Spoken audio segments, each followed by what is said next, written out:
Hi, everybody. Welcome to my channel. And for those of you who are new, thank you for joining.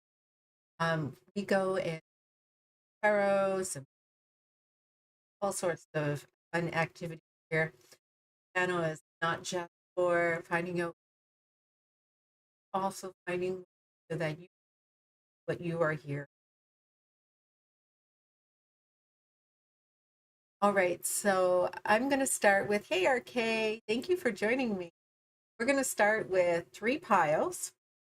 3 piles are going to read a reading that you go in and decide on how you want. And then if you stay tuned, hey, and stays tuned, I'll also choose a few, the mini. Right now, let's start with pile one, pile two, and then pile three, right?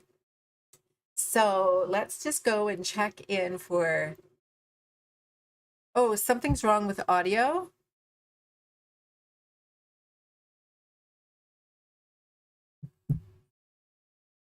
Something's wrong with the audio. Is it working now?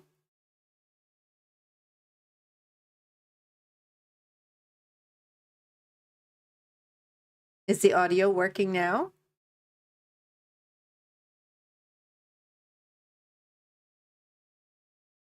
Your sound keeps going.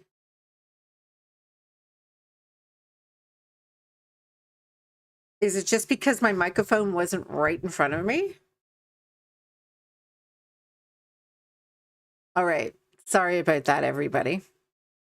I'll have to edit that first part out. So what is going on here is that I'm going to start with 3 different piles. I was hoping not to have my microphone right in front of me because it's in the way of me doing my reads. But obviously, if it needs to be right in front of me, all right. So that's what it is. I've been told that before, that even at work, my voice has certain tones that actually is even hard for most people to hear. And so my microphone must not pick up some certain tones. And so it's a thing with me. Never had a problem with it before. But I guess when you change your vibrations, anything can happen. Okay? All right. So I'm going to do first 3 different piles. And then after I do 3 different piles, I'll also pick a few of you for some free reads. But first, we're going to start with some piles. This card pulls out from me, you're my soulmate. It must be written in the stars because you must definitely be my destiny. We belong together. So we'll leave that as the theme for the first pile. We'll call it You're My Soulmate. For those who may be in a twin flame relationship, I started teaching and coaching about twin flames 18 years ago. And to me, it was first introduced 25 years ago. And so then we used to call them your soulmate. So that's why I call this channel Get Your Soulmate and Dump the Rest, because there is that particular soulmate. Not everybody has a twin flame because that does depend on your ascension process.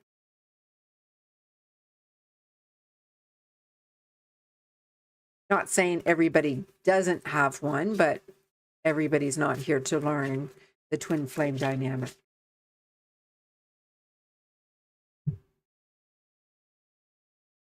All right.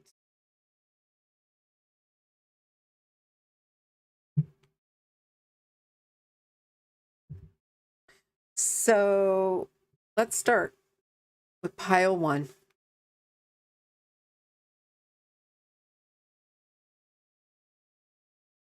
So pile one starts off about the Page of Swords. And the Page of Swords is a person. So usually swords, knights, wands, and coins all represent certain different types of energies. But when it comes to the page, the knights, the queens, and the kings, those are regarding a certain particular person. And so this is a particular person who may be a little curious, uh, maybe gaining information. Swords has a lot to do with communication. So there is something to do with communicating through this person. But page means that they're either younger than you or child, or maybe somebody who is younger than you has some information for you. But there's definitely, to me, sometimes page means immaturity. So there may be words that are coming across that was, from your person, maybe from your person, there is some communication, and it seems like it's causing some curiosity. It seems like you're looking for some information, but it's sent maybe prematurely. And so why I have Three of Pentacles and the Ten of Pentacles, Three of Pentacles. I have dry eyes, so my eyes are watering a lot here. So the Three of Pentacles has a lot to do with your effort, your goals, and you joining another, working together. Four of Cups, and you've got Temperance. So this is telling me that there has been initiation of some kind of communication, and you're looking for a response. You're trying to find out information because you want to see if you both are on the same page, working together, and you're feeling a little disconnected, and you just want some peace. You just want to have some patience, and you want to know that this is going to work out later. So maybe this is even you checking in with me to see what you could discover with regards to this connection. I am seeing that this person may be younger, or maybe a third party. There is a possibility that this person is somebody who could have some gossip on your connection. If you're maybe checking in with a friend of theirs, maybe you're checking in with some kind of information. But this pile is telling me that this is really about you or someone putting in the effort to collect some of this information, because there has been a little bit of feeling disconnect in this connection, and you just want to find a way to balance it, try to bring some harmony. And so let's check into, how do you feel? How do you feel about this connection? How do you actually feel? I have a Seven of Wands. You're in self-protection mode. You are standing your ground. You're being persistent. You're just like, no, it's working out. It's working out. It's doing good. It's going to be okay. It's going to be okay. And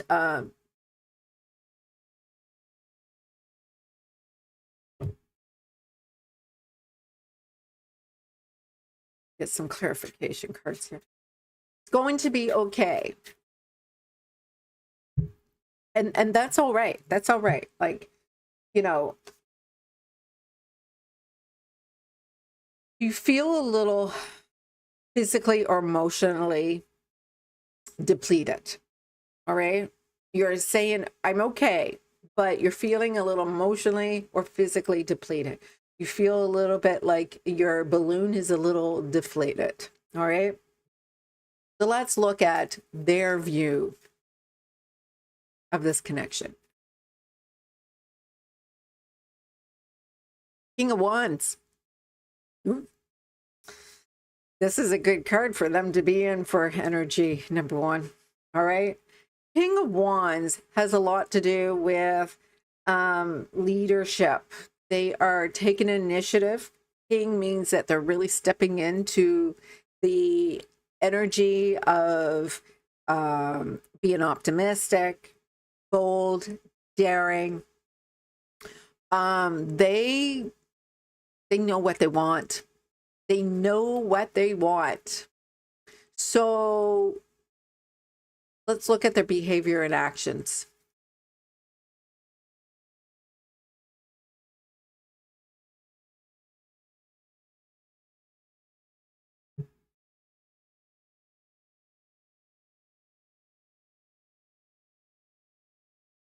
I've got the Judgment card upside down.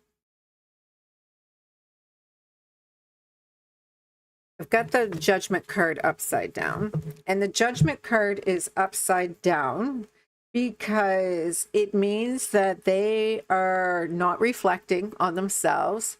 They're resisting looking at the fact that you're special. They are resisting and not looking at the fact that they've never felt energy like this ever before.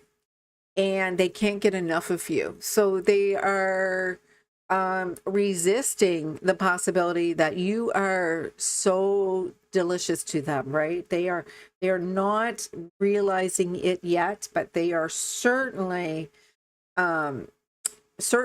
taking initiative. They're certainly in that passionate state of bold and daring energy, but there is a possibility that their behaviors and actions, they don't know yet how special you are to them, and they miss you. They want to connect, and this could be just energetically for now, but they have a lot to say to you, and it may be energetically, but you are on their mind quite a bit.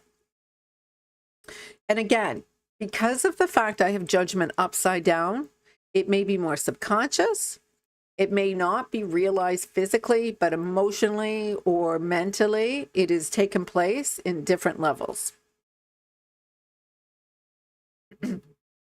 So where is this headed? Let's see, where is this headed right now? One. Where is this headed? King of Pentacles. Wow. That is stability. That is abundance. That is protective. That's reliable. That is a great card to have. They want a commitment with you. This is headed towards an actual commitment with you. This is something that they are looking at, having stability with you. They want something stable. They want something strong. They want something that is going to be long-term. So we have to look at the lessons that have to be learned by both of you, because unfortunately those karmic lessons are going to be an influence always. They're always going to be in the way. So what is the lessons that we have to look at? If you sound like I have a cold, I do apologize. I have my eyes, I have my allergies are really acting up, and it's that time of year where the weather is really, really great. And I was out walking around, and my allergies, my eyes are watering, and sinuses are really, So the lesson that we have to look at is higher learning and beliefs. And I have here, Ace of Cups, Empress energy. All right. This is the lesson that's coming up for you, first pile. You have to understand your lessons have a lot to do about your emotions. Your emotions, and when you have to retreat and recover before continue. You have to learn when to pull back and when to move forward. I'm seeing here that your lessons has a lot to do with traditional belief systems and how to learn to evolve into something even better according to love, in new love, feelings, emotional awakening, intuition, spirituality, because this is about a divine feminine energy, about nurturing yourself, about taking care of your needs during a time when we look at your home or stability or your relationship goes sideways. All right. So this is about self-care when things are going bad. So when we talk about self-care and focusing on yourself, it's about when things start going sideways, how to go and release that energy that manifested that negativity in the first place.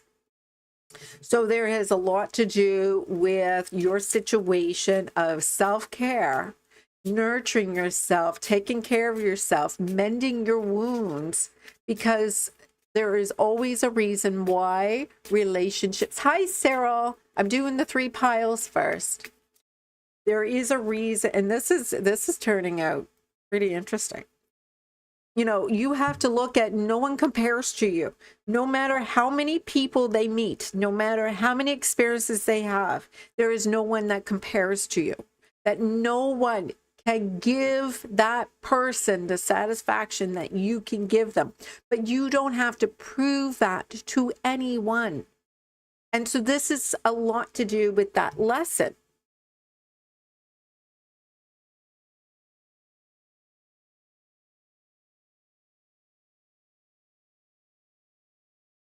So let's look at the outcome for deck number 1, or pile number 1.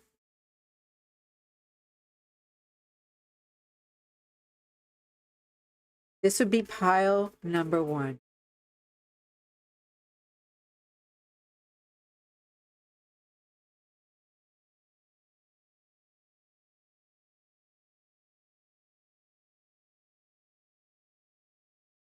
All right.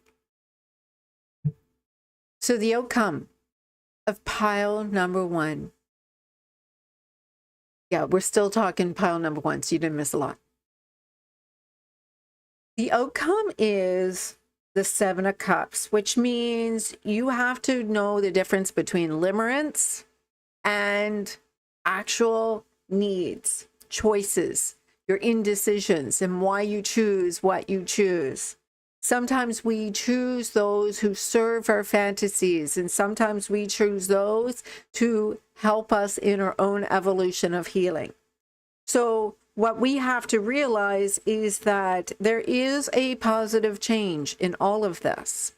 And that change and that cycle that is coming through has a lot to do with what we are persistent in order to follow out, and what we are willing to let go, what we're willing to transform, and what we are willing to end and to change. This is a lot to do with a transformation, and this transformation has taken place in you. And that depends on how much you have evolved in your own evolution. You cannot dictate to the universe or to any energy within yourself the short A to Z without being able to listen to yourself and understand, is this limerence? Is this a fantasy? Is this truly something I want? Is this truly something that is meant for me? And if this is truly something that is meant for me, choosing me, then I'm willing to transform myself so that I can be in alignment, because manifesting is all about being in alignment with that.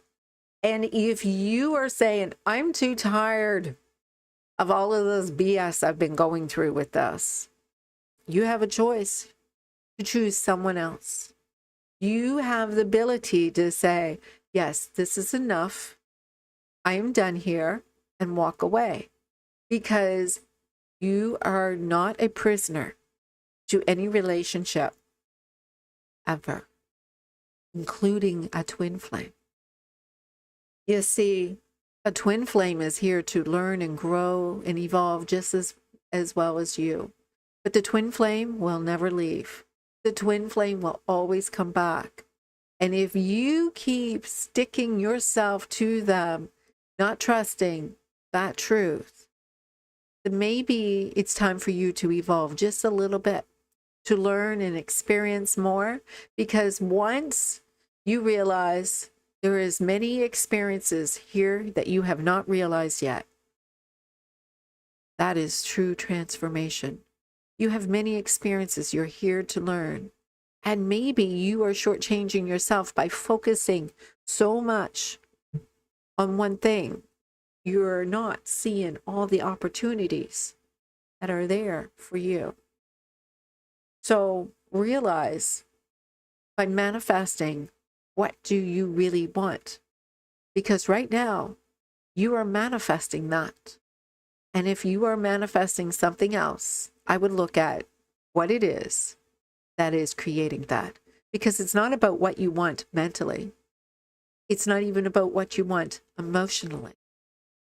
It's about your energy, your alignment, and the energy that you bring to this that is creating this manifestation.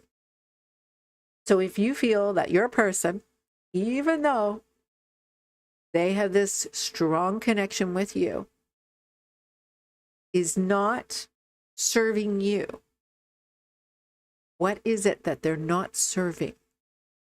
What is the purpose that you have with this person? And if they are not serving that purpose, what has to be transformed? Because this is not about controlling them. This is about you really seeing you. You as this person and what you are manifesting and why. This is why we talk about all of these shadow work and self-care and doing all of this energy work so you could really see who you are. And this is why we encourage journaling. So not to put you down off a pedestal, but to raise you up, to see that you are a master of your own destiny. Because this person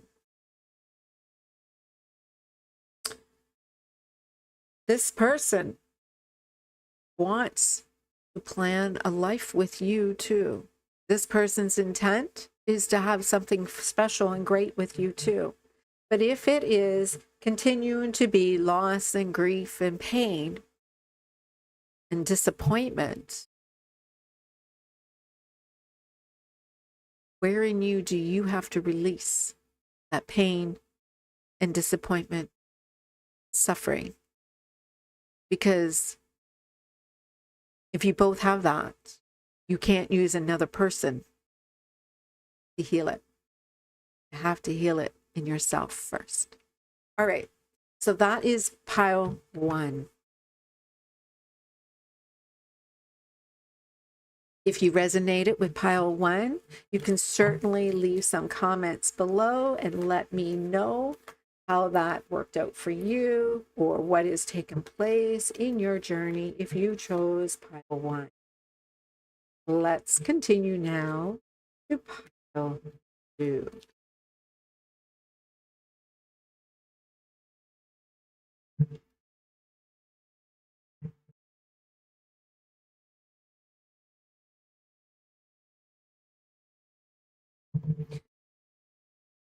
All right.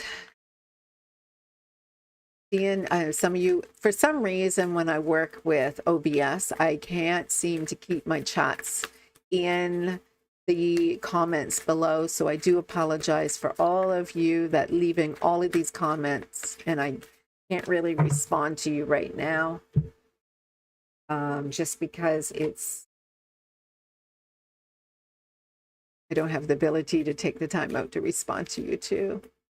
Wish I could. Hi, Marion.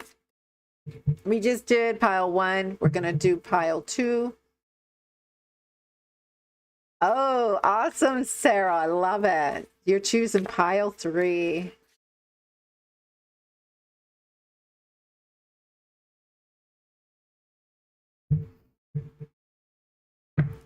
And for those who are checking in, my eyes are watering. I'm sniffling. I have allergies that are taking place. And so I'll try my best to not sniffle so much into the microphone. Hey, Marion. Hey, Serial. Hey, Anne. Hey, Arky. Which pile are you choosing today? I'm just shuffling my cards.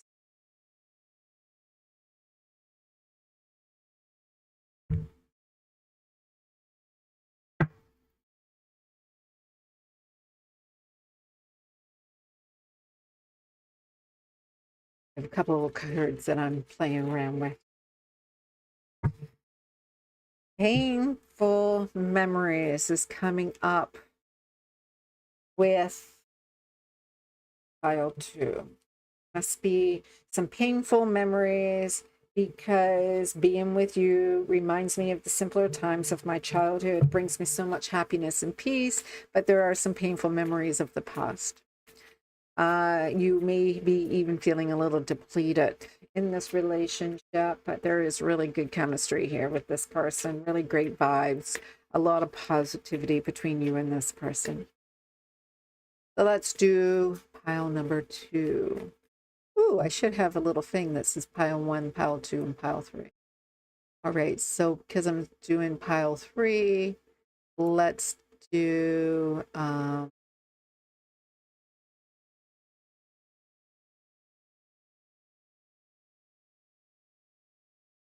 yeah, I don't have pile 1, pile 2, pile 3.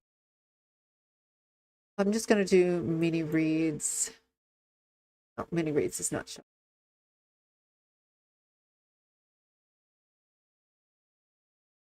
All right.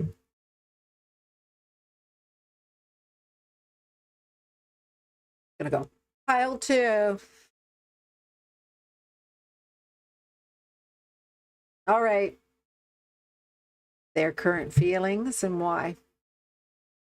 I've got the 3 of Pentacles upside down, and it looks like they are not willing to be a team player here. They're not willing to collaborate. They're not even putting in the effort. Why are they not putting in the effort? See this through.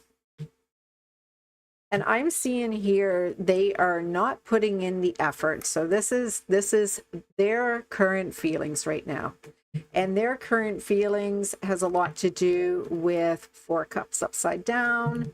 It has a lot to do with the Hierophant upside down and the 7 of Wands upside down. All right. So what's going on here? So they are not wanting to put any effort into this relationship because of the fact that they are they're feeling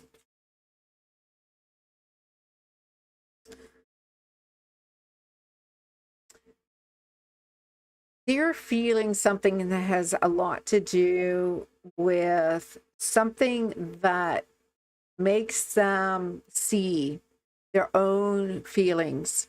It's making them feel unbalanced. It's making them feel out of control, and it makes them feel a little bit like, what's going on with me? Why is this happening to me? Why do I feel so reactive? I don't understand what's going on here. You feel like home. Everything reminds me of my time in past, but it's also bringing up some painful memories. And I know that there is this wild side that I haven't seen yet. I want to see that, you know, let's really dig in deep and get wild with this. But I don't know how to go about that. And so what is your feelings about it? You've got 3 of Swords. You're heartbroken. You're feeling a lot of pain. You're feeling a lot of sorrow over this. And that's where I see there is a lot of chemistry between you two, but you feel a little bit like you may be giving too much in this. You may be feeling like, oh, I feel like I'm so much not happy right now because of the fact that, you know, this feels so great, but I need more give and take. I feel like I'm the one that's doing all the work. And as much as this may feel like home to me, I'm still single. They're not giving me any form of a commitment, and they're rejecting me. They are abandoning me. They are repeating some wounds. It looks like maybe a projection to you. So what is their view? Even though they're feeling all of these emotions and they're pulling back, I have Nine of Wands as their view. All right. So the Nine of Wands has a lot to do with, you know, this is so close to everything they wanted. You know, this relationship seems like something that they have really worked so hard towards. You are something that they have really seen, that they've been trying to achieve. But they hesitate because they wonder if there is other opportunities out there that may give them a little bit more. They really don't know what they want.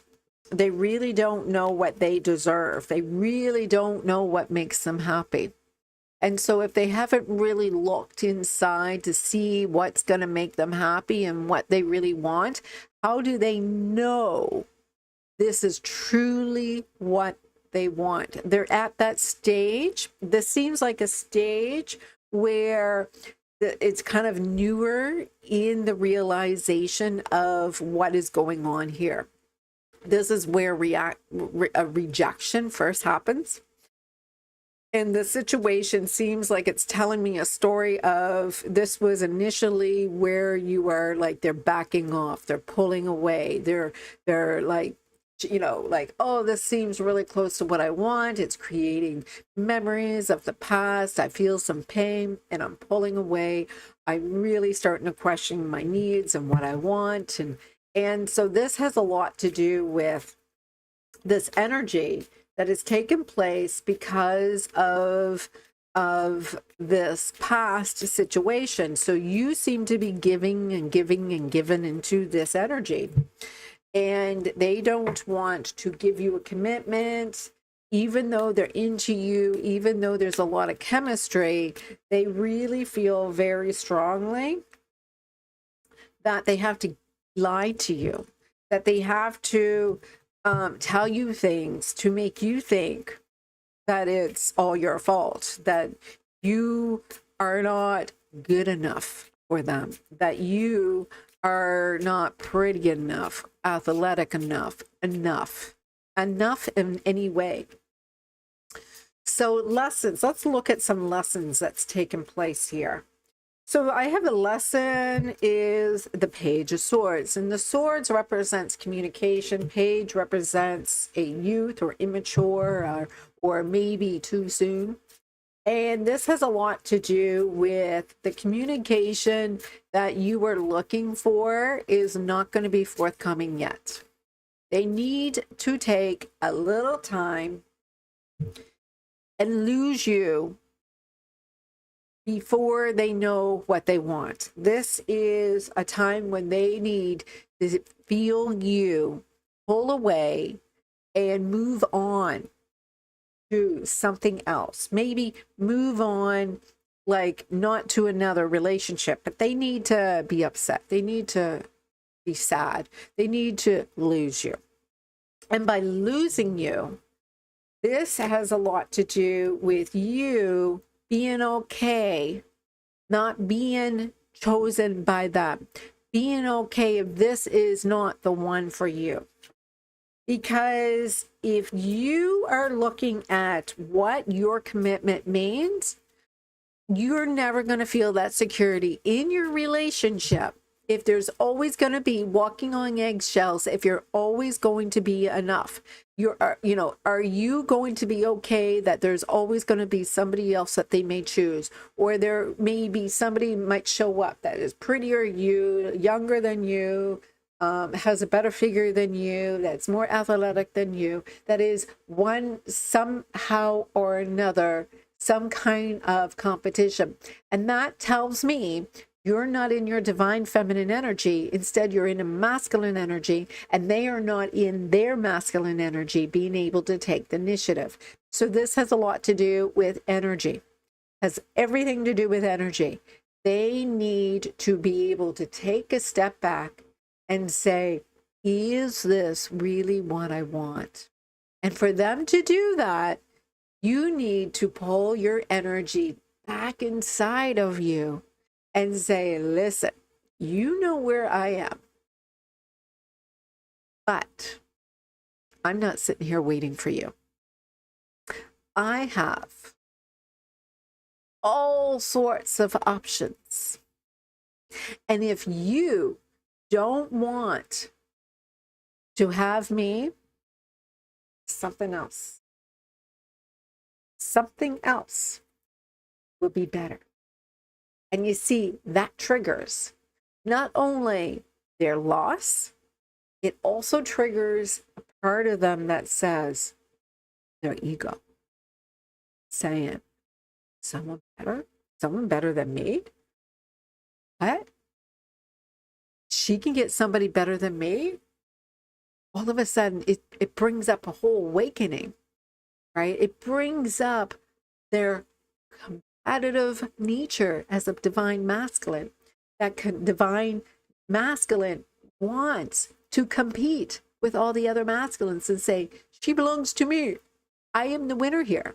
I know it seems like it's all about egos, but you know, this has a lot to do with childhood trauma.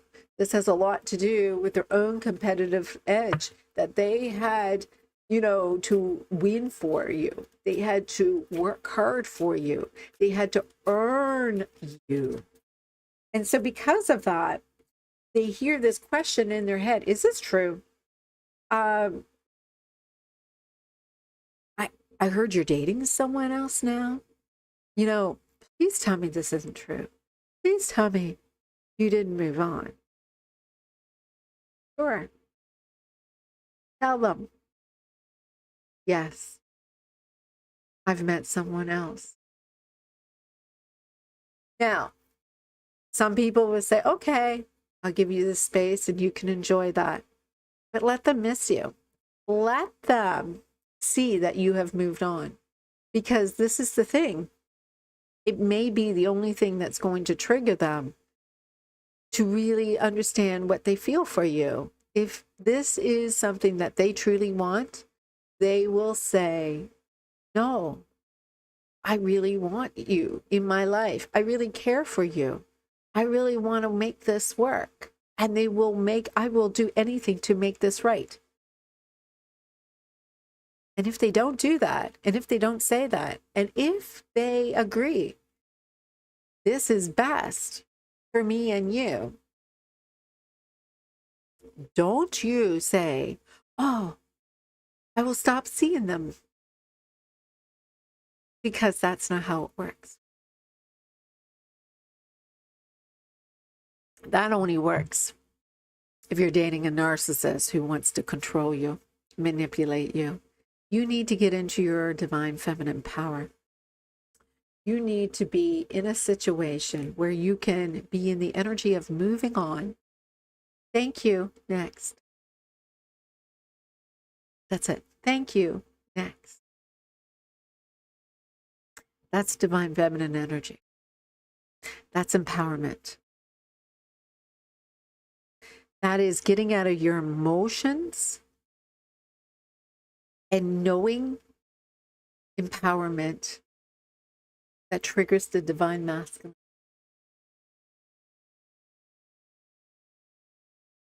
Let them miss you. And let them wish things were different. Let them see that you are perfection and that no man in their right mind would let you go. Because it is not for you to take on the burden and stress of their indecision, because it will burn you out. Let them shed the tears and let them think about you when they cry, instead of you doing that for them. All right, so that is pile 2. And pile 2 is let them. Let them, because they are into you. And I think they cannot realize that until you are ready.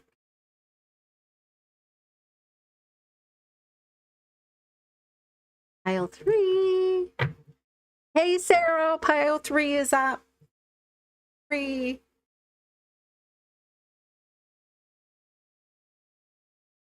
All right, pile 3 is up.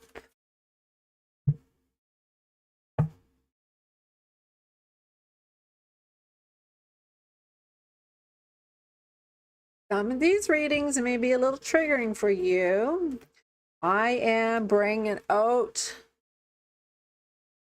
the heavy stuff. I'm bringing out the areas where you need to be probably even triggered. You may even feel that there is some truth to this that you don't want to hear. And that's because I want you to understand I'm not here to sugarcoat and just tell you what you want to hear. I just can't do that. Just can't do that.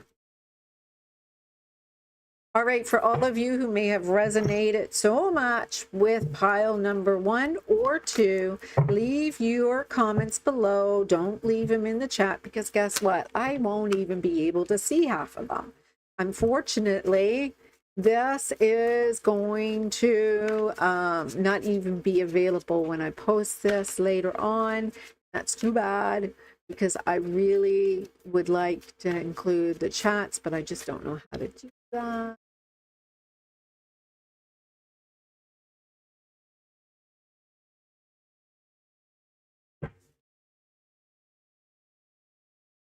That card jumped out, so I'll leave it. You have many soulmates who would be great for you. There's just one. This is a lot to do with this is going to be a twin flame reading for number 3.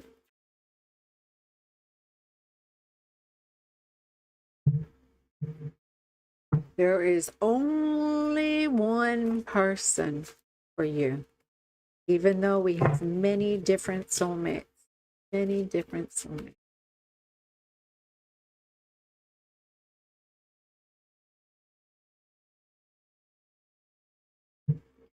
For those who've seen my messages yesterday, I do also private readings for those who would like to book and go deeper into your connection.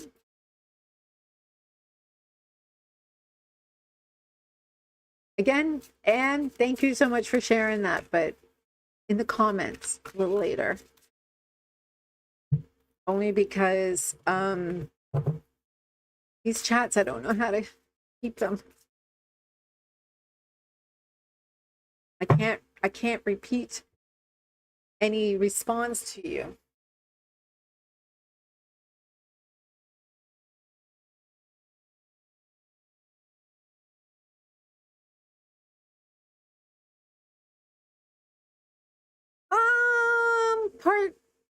Pack 3. Pack 3. So you may be feeling an energy of unblock me. I can't promise you anything, but I miss you. I miss you so much. I want to reconnect with you. I want you to unblock me, literally or energetically, but there is an unblocking that you want them to do. You want to be able to communicate that you can't promise anything, but you feel lost without them. And I am feeling, even though you may see them as your true divine counterpart, that there is nobody else, you need to give them some breathing space. There is a possibility that you may be too energetically needy and it is driving them away. So there is an energy here of you maybe creating that energetic chase and pull that is being a problem here. Now, I will tell you, I am also getting an energy here that there has been some sexual situation that has taken place where they are maybe having sex, being very promiscuous, being very much in a situation where they may even catch something that makes them pull away. You know, they may even have some kind of something little negative that is causing them to be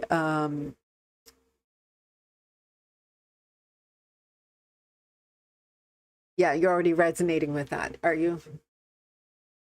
So there is something to do with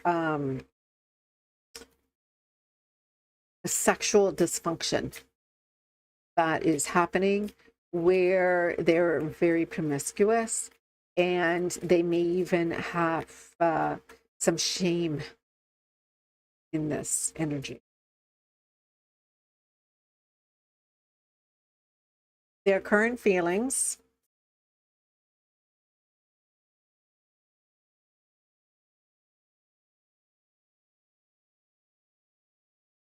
All right. So their current feelings right now is the Three of Cups, and the Three of Cups. Why? I have Two of Cups, Queen of Pentacles, and the Queen of Cups. Lots of women around. All right. So I'm seeing here that, hey, Dawn, I'm just doing pile number 3. I just did 2 different piles, and this is pile number 3. This is for those who feel that they are in the connection with their divine counterpart, and it looks like they've blocked them. It looks like there is no connection that is happening right here, and you can't promise them anything. They can't promise you anything, but there is definitely a block that is happening either energetically or physically in this relationship. Right now, it looks like one of you is too attached and very lost without them, and somebody, it may be energetically regarding even something sexual that is happening where there is some shame. Now, I'm seeing here that you are checking in with their feelings, and their current feelings right now. They're partying, they're celebrating, they're having a great time, they're meeting up with lots of friends, and it's because of the fact that they're looking for those that they can and I'm seeing Queen of Pentacles and Queen of Cups. And so, you know, they're seeking out, looking for that energy of yours. They're looking for that energy that they had with you. They're seeking out that connection of soulmates. They're looking for your value, your work, your nurturing, your comforting energy, that you tend to be so compassionate and such a healer, and they're searching for you. They're looking for you in another. And so they are crazily just going to people, and they're just looking that familiarity about you. Let's look at your feelings about this. Well, you got the Chariot upside down. Chariot upside down has a lot to do with, you know, you're like, oh, you know, this is not feeling good for me. I feel blocked. I feel stuck. Nothing is moving forward. I feel like stuck. What else could you say? Stuck. And because you feel so stuck, you are here trying to find yourself. You're trying to figure out what it is in your life that you want again. You feeling a little bit like, oh, this is about me. I got to figure out what it is about me that is stuck because of their actions. You are putting up with your own bullshit, basically, is what you're doing, because you know, if this is happening, what is this saying about me? What is energetically happening that this is about me? But really, you're just dodging bullets. You know, this blocking, this negativity, escaping, crazy people is needing to be blocked. That really is not about you. That is a projection of them. All right. So if you think about it, when they are being triggered, they'll block you, right? When, you know, usually if they're like, I don't care, I'm not going to block you. You see all the things that I'm doing. You know what? They're not being triggered. They're just responding. But when they're blocking you, if they're like cutting you off, if they're dodging those bullets, if they are reacting in such a way so intensely, it's because of the fact they're projecting their energy. And if they're projecting their energy, it has a lot to do with, this is not about you, this is about them. All right. Now, understand something. Let's look at this. If you say, this is my twin flame, this must be about me. Be really careful about thinking everything has a lot to do with you. It's actually a narcissistic type of way. And the reason I say that is because of this. Twin flames have the same soul as you, but twin flames do not have the same personality as you, and they also do not have the same ego. Ego and personality is what we are creating in our experiences that we have in this lifetime. Your soul comes from many, many, many other lifetimes. Your soul doesn't change from lifetime to lifetime. So when people go and do past life regressions with me, you'll see that part of your soul that never changes, that part of you that is always observing and taking on new experiences, but your soul is always you. The soul is the part that is never going to change, and that is the part that you share with your twin flame. You do not share the same ego.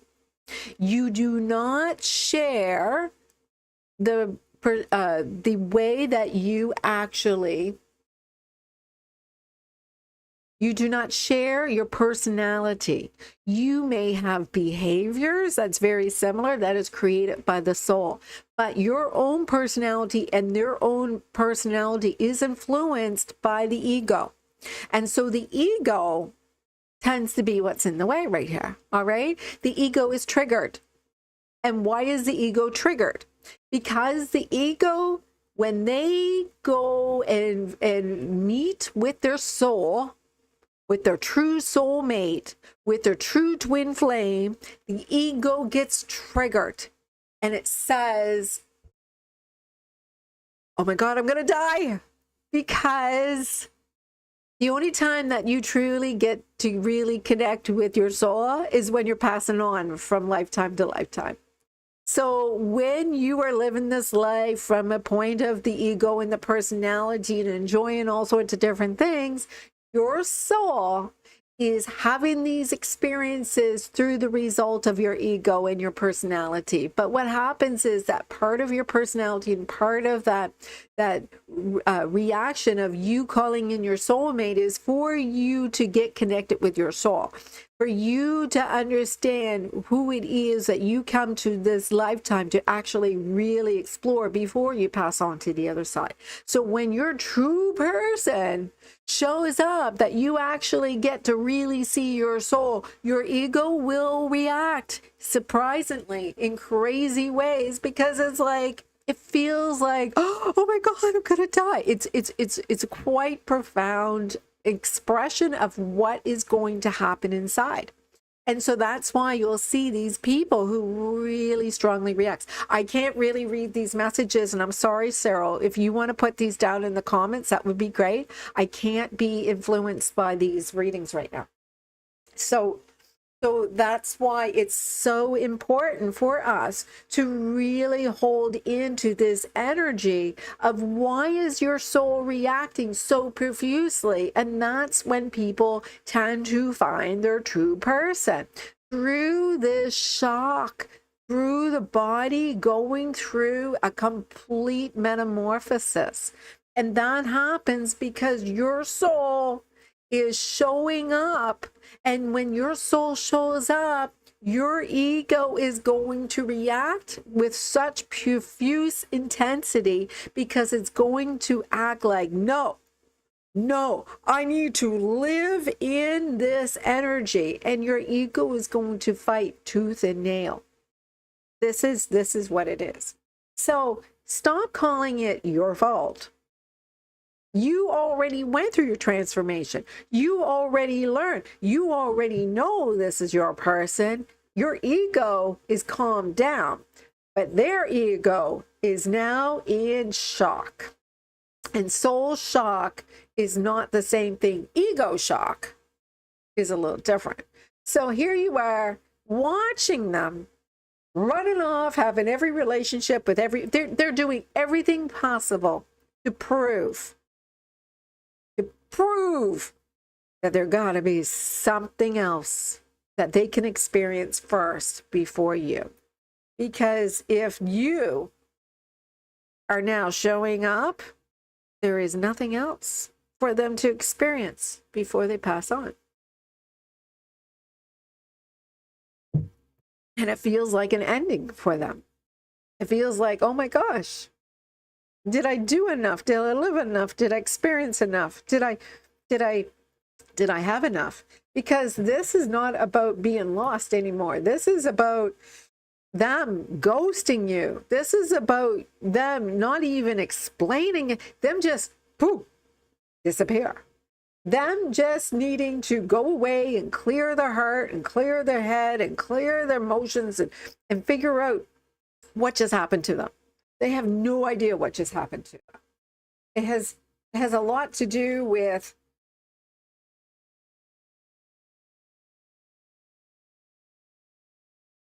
why are they happy and hating their life? Why are they in dysfunction? Why are they constantly seeking something that they have no idea what it is? And that is where this has a lot to do with how they feel shame for hurting you, and they hate themselves, and they don't understand why they're doing these things to you that you don't deserve. They don't understand why they're reacting the way that they're reacting. And so, you know, that bullshit that you have to put up with is really what is the truth here. Because when you meet your soulmate, your true twin flame, the truth is your soul is speaking up, and it's doing things that it doesn't make sense by the mind.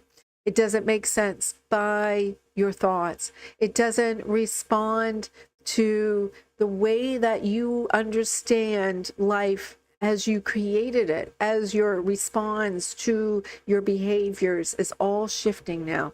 Because of the fact is, your soul is not the same thing as your ego or your personality. And it's a really deep, profound type of realization. And so you can't expect that they're automatically going to know that you are their person. They may know that, but they are trying to figure it out. So they need to figure out why this is happening. They're trying to figure out why they feel like a part of them has all of this familiarity and they never experienced it before. This newness is going to be uncomfortable, going to shock their soul. And so this is why it's so important for you to understand really what the truth is here. What has taken place is, are they even ready?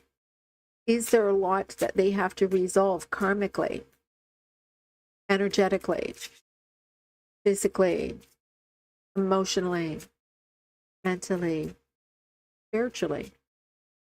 Do they even believe in this evolution that we're talking about?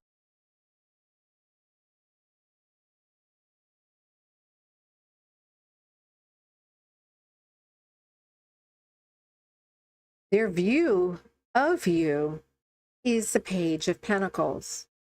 And so they know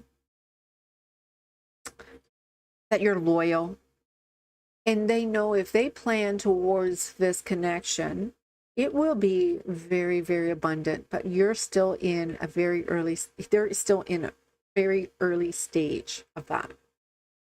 And so their behavior and actions is about pulling back their energy. They're not giving to this energy right now.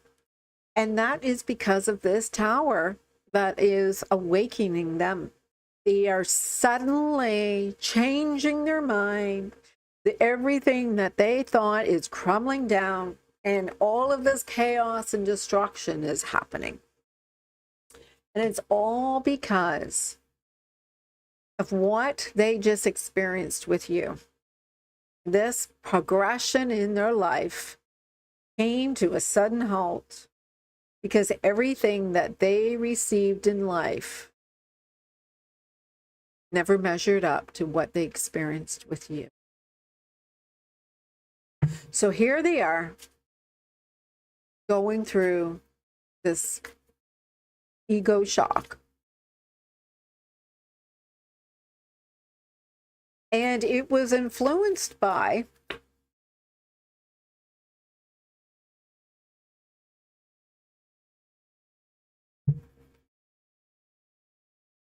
you choosing them. You said you were the answer to everything, and you would make everything go away. You would be the answer to every night that I want to sleep, that you will take away all my pain, all my anxiety, and you will be the answer to everything I ever wanted in my life. So their behavior and actions became, oh, I don't want any commitment in this. Why don't we just kind of like do something that is, you know, that I can have control? Why don't we just hang out when I need you? Why don't we just have a friendship that I can come and go? Because I have car issues. I don't want to drive to you. I want you to drive to me. I want you to take care of my needs. And I want proof and I want evidence that you're going to serve me. I want to be able to get all the evidence, collect it one by one, that every single time I ask for something, you react in the way that I want you to respond. I want to feel like I won the world. I want to feel that I got everything that I ever expected through you. Do you see something wrong here? Do you see something? Because this is what's happening. This is exactly what's happening. They're not apologizing. What are you going to prove here? What are you going to prove? You're proving that, yeah, you're the number one.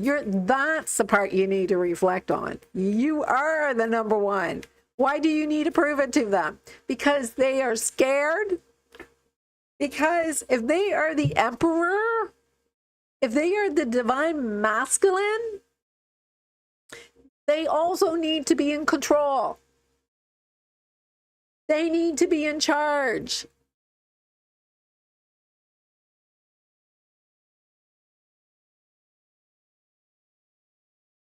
So don't feed into their conflicts. Hey, Chanley, thank you very much. My hair is not, so it's Saturday, I'm not working today. And because I'm not working today, I can actually have my hair down today. Usually when I'm working, I always have to have my hair up, tied up in a bun on top of my head. All right, so Five of Swords has a lot to do with your lesson. And your lesson is always, why are you always walking on the lesson is to heal the fact that you're always walking on shells. You're always trying to resolve the conflict. You're always trying to balance. You're always trying to give. You're always trying to resolve. You're always trying to apologize. And as long as you are in your people-pleasing type of energy, you are going to attract narcissistic type of individuals that are going to feel like your forever person, and these narcissistic type of individuals are going to put you through hoop after hoop of you jumping through those hoops, proving that you are the best circus act that they have ever had, and for you to keep on proving over and over and over again that you can be the most beautiful, that you can be the most, making it so efficiently and available. Meanwhile, they are chasing women looking for you as a divine feminine. All right. So they're seeking the divine feminine, but they want you to be a circus act. All right. What is wrong with this energy? Well, the truth is, while they are seeking the divine feminine, you are not in the energy of being the divine feminine. They are in their masculine energy, but you are not. You are in the pain. You are in the loss because you are too attached. You are saying, you're mine. I already know that you're my person. I want the world to know you're mine. I want everybody to know you're mine. In fact, I want you to know you're mine. That's not divine feminine energy. Divine feminine energy feels like with the divine masculine, this is how it's supposed to feel. The divine masculine will get into their energy because you feel like home to them. You will feel like home to them. That does not mean that you should be mirroring their mother or mirroring their sister or mirroring somebody from their family. It means you need to feel like home. And that means everything that was simpler in the times that meant so much to them, you brought them peace and you brought them familiarity. And in that energy, that is what the soul is seeking to remember in another. Not the ego, not the personality. And so when you're like, you're mine, you need to validate me, you need to choose me, and you are sitting there and saying, you're mine, you are not in your energy. This is really about ego. It's about ego and your own personalities. A people-pleasing type of way is a damaged personality because you were raised to serve narcissistic type of individuals that made you jump through hoops to serve them. And in a divine feminine energy, you are not here to serve them. You are here to serve yourself. Be creative. Be creative. Don't mimic the people he's dating. Don't copy another divine feminine energy. You need to be creative and you need to be authentic. You need to really be yourself. But if you are going around trying to people please, that is a trauma response. And a trauma response comes from a damaged personality from the ego, not from the soul. And if it's something from past life that is moving forward, the soul is only bringing it forward because it was a personality that needed to be resolved. So you no longer hold on to that in the soul. It's not part of the soul. But if you and this person has this energy, you need to resolve it so that you can both release it. It may be unclear what that is right now. And that's okay. It's okay to not know what that is. You don't even know how you feel about this connection anymore. You may even question if this person has been playing games with you the whole time. You may even question how you're responding is okay anymore. That is going to be because the outcome of this is the consequences of your actions is the karma that you hold inside of yourself. And the laws of the universe respond to those energies. You will manifest in your soulmate, your twin flame, any karma that you are holding on to. So anything that you are holding on to will be mirrored in them. It's a spiritual connection. So whatever you believe will be mirrored in them. And if you see them as a leader, if you see them as a visionary, if you see them as bold and daring and optimistic, they also will have a big ego. They will also have a big ego. And so for them, the divine feminine's job is to get into their divine feminine energy, because that would be the biggest part of all of this, is the shock of their ego when they realize that you are their home.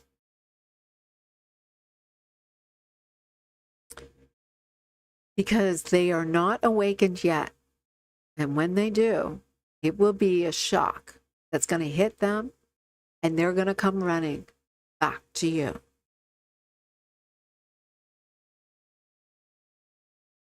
Stop waiting, stop planning, stop making all sorts of decisions and choosing a path. All you have to do is choose yourself. Choose yourself now, because you keep on choosing them. And as long as you're choosing them, all they're seeing is their ego, and they're responding to their ego. Choose your soul. Fix whatever your soul says they need to resolve. Feel like home to yourself, because when you start manifesting this amazing relationship, it's not going to feel comfortable. It's going to feel very uncomfortable, because if you're manifesting this energy of you people pleasing and them banning and showing and going to somebody else and choosing somebody else, it's going to trigger your self-worth. It's going to trigger your insecurity. It's going to trigger all sorts of energies, because you're not in your divine feminine self. And your divine feminine self, you are going to know you are the only one. You are going to know that you are irresistible, and you are going to be the most intoxicating energy. Stop choosing them. Choose yourself. And make every woman jealous that they are not you. All right. So that's number 3.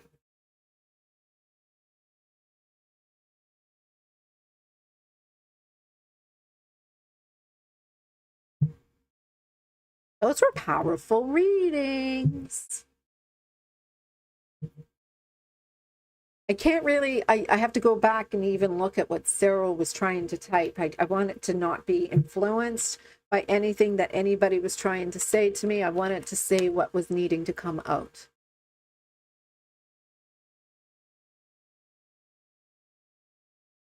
I have no idea, Cyril, what you had said earlier. I have pile 3 in mind, so I'll wait for it. Yeah, all the messages are kind of disappeared. I don't see, there's a whole bunch of messages I've seen, and then now I don't see them. So sorry. I hope I didn't offend anybody.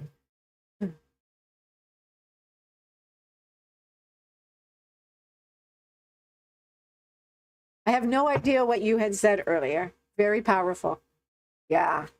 These are timeless. I hope everybody realize these are timeless, and some people may have to come back. I'm recording this. I might even edit a little bit of that front out and record these as timeless.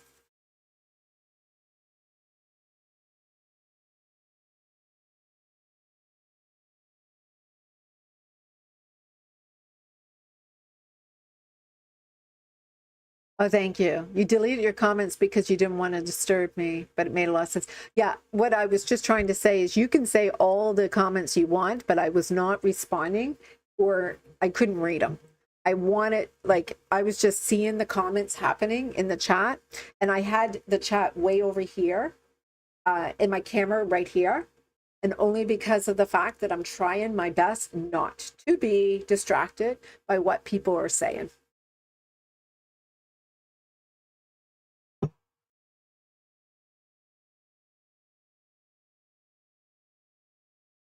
I'm only going to pick 2 readings to do today. And the only reason is because I've done 3 readings, and it does.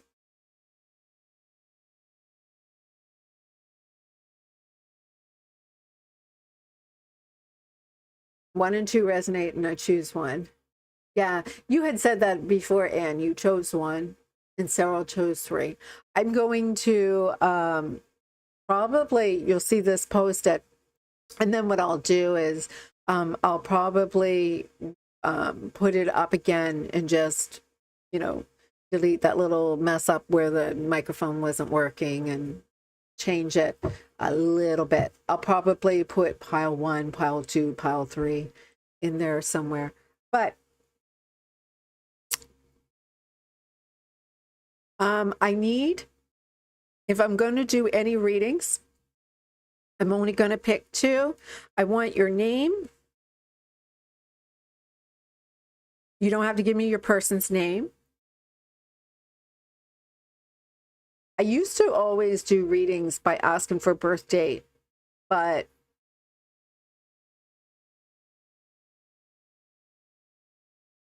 some people don't like to reveal that, but it just helps me tap in a little bit better.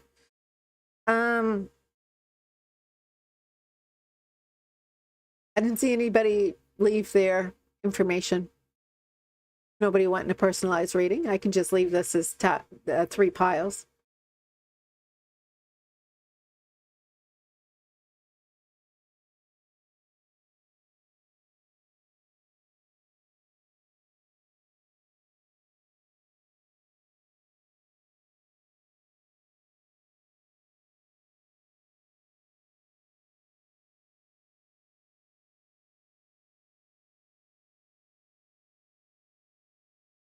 And what are you saying and for?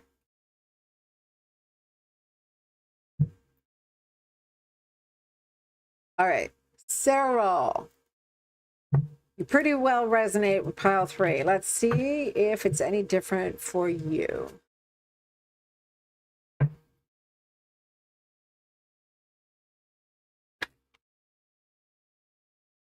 March the 22nd. Yeah, it's not about how your age. So when you do Akashic Records, when you tap into somebody's Akashic Records, you tap into their birth date. There is something to do with when I used to do readings. I used to do a lot of readings. I used to always tap in with the birth date.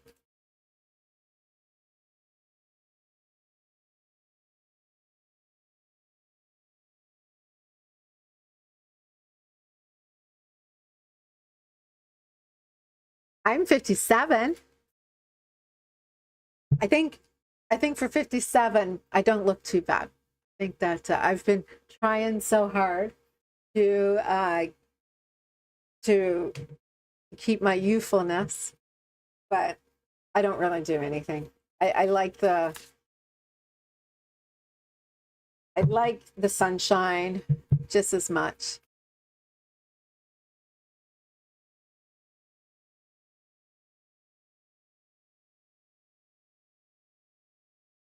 All right, Sarah, I'm just shuffling the cards for you. I'm 57. 57. Yeah, 57.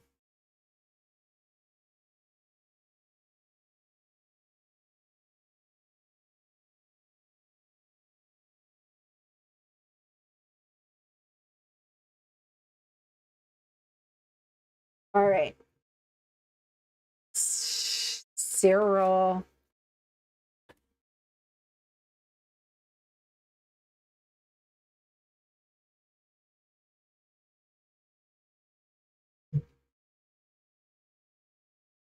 Cyril, you're giving too much to this energy. You're quite depleted energetically. You have been needing to balance the give and take. It's really one-sided. It comes across as really unrequited. And so it seems like everything is hurting you so much more than you need it um, because of this. You're there is a lot of negative energy regarding your light spiritually. There is a negative energy regarding this.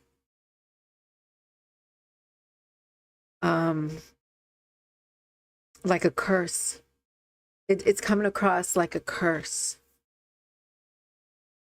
And it has nothing to do with putting up your own bullshit and your truths, but it has a lot to do with you feel retribution. Retribution, maybe, perhaps.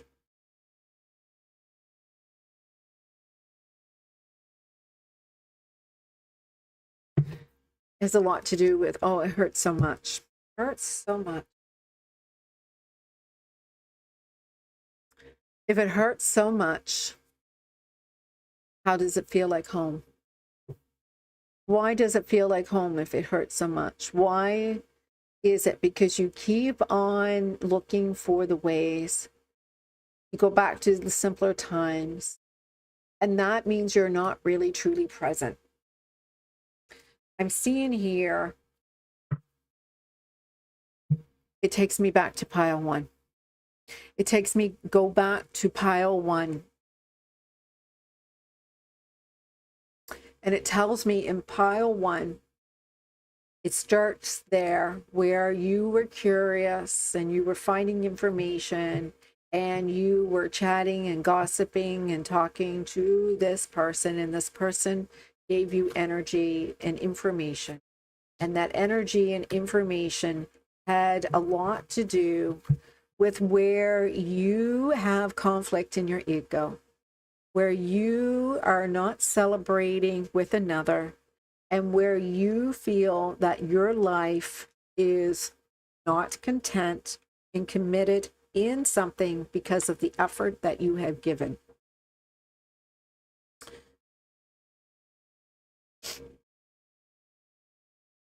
So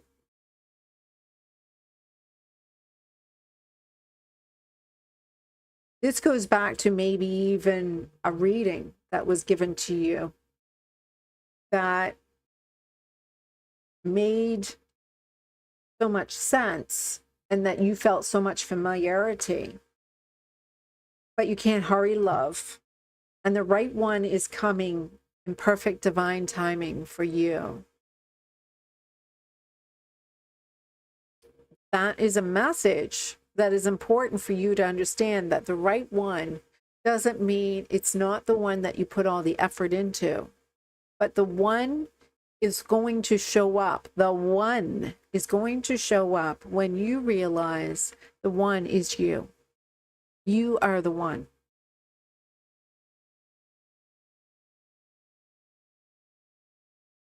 You have to be careful of what people tell you in readings, because you are very easily influenced by the negative talk that people can deliver to you. It's important for you to understand really what's going on inside of you and not what people are telling you energetically, spiritually, mentally, or physically. You're the only one who knows how you feel. You're the only one who knows what you think. You're the only one who knows what you know. And to rely on others to tell you, it's because you are blocked. You are not allowing yourself to see, feel, and hear your own senses. The fact that you are hurt because of everything that had happened and that you need more time, you are like, oh, I am seeing you move on. I'm seeing what you are doing and how much better that you are doing without me, but you're fantasizing about this person. And this person is a form of limerence. It's a form of inspiration for you to believe that there is more for you. There is a state of you receiving something that is elusive for you. There is a state of this fantasy that is safe for you as long as they are not wanting to be with you. Because if they actually showed up and said, that's it, I only want you, I only want you and nothing else but you, would you be willing safely to move in with this person and only spend the rest of your life with this person for the rest of your life? I feel that there is abandonment issues that will show up, and there are wounds that are going to appear. And those wounds were being served as long as they were running, as long as they were not serving you, as long as they were not showing up for you. So it is important for you to see what your feelings are of why do you feel so confident that this is the one? Why do you feel that your inner power is being ignited by this person? What is this person? Because it seems like their view is they feel that you are mysterious. They can't figure you out. They know there's something about you that they can't put their finger on. They don't know what it is. And because of that, they're only creating whatever those ideals are by the basis of the experiences that they're having, not by truth, not by what is known facts.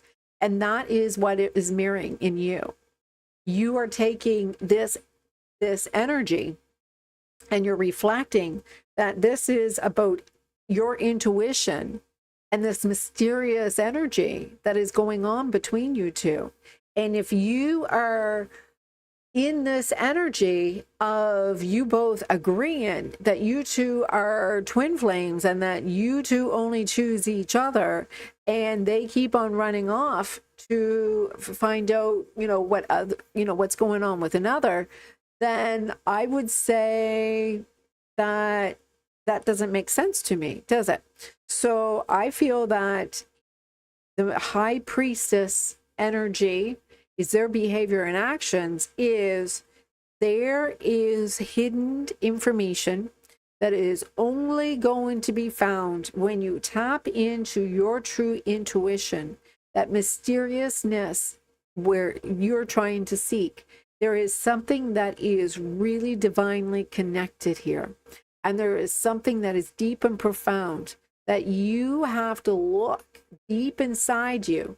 And so that is what you're seeking. You're seeking this information, this truth that you are seeking so deep inside, that there is something subconscious here that you are looking for the answer. And so you have to be careful about what you hear online, because you are so influenced by it.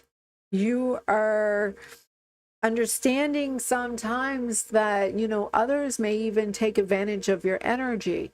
They may not even give you the facts and details that may be even accurate to you. And so there may be some physical or emotional where they may even deplete you in some way. Because this is the part about you seeing that your energy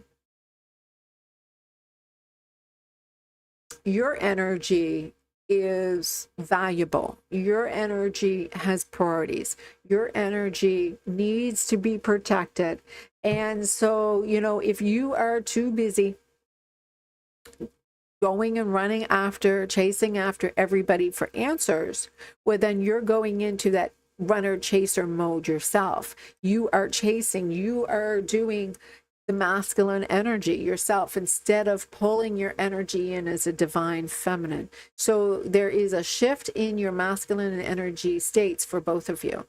So instead of them being in their masculine energy, we're chasing others, they get to be in their masculine energy. But with you, they can't be in their masculine energy because you're too much in your masculine energy. And so you need to get back into your divine, pulling your energy back and knowing that you have other choices and that you have to feel truly empowered by yourself and knowing that your person is going to feel like home, because everybody else is just going to play him out, just going to tire him out. And that takes him back to another energy. There may be some inner child healing that needs to be resolved. You know, maybe you were raised that kids were told to go and play outside until you're played out, and you only felt home when you were exhausted and tired and just needed to rest. So there is some inner child healing that needs to be resolved here. Oh, I gotta eat something. Like, I feel really kind of, it's what time is it?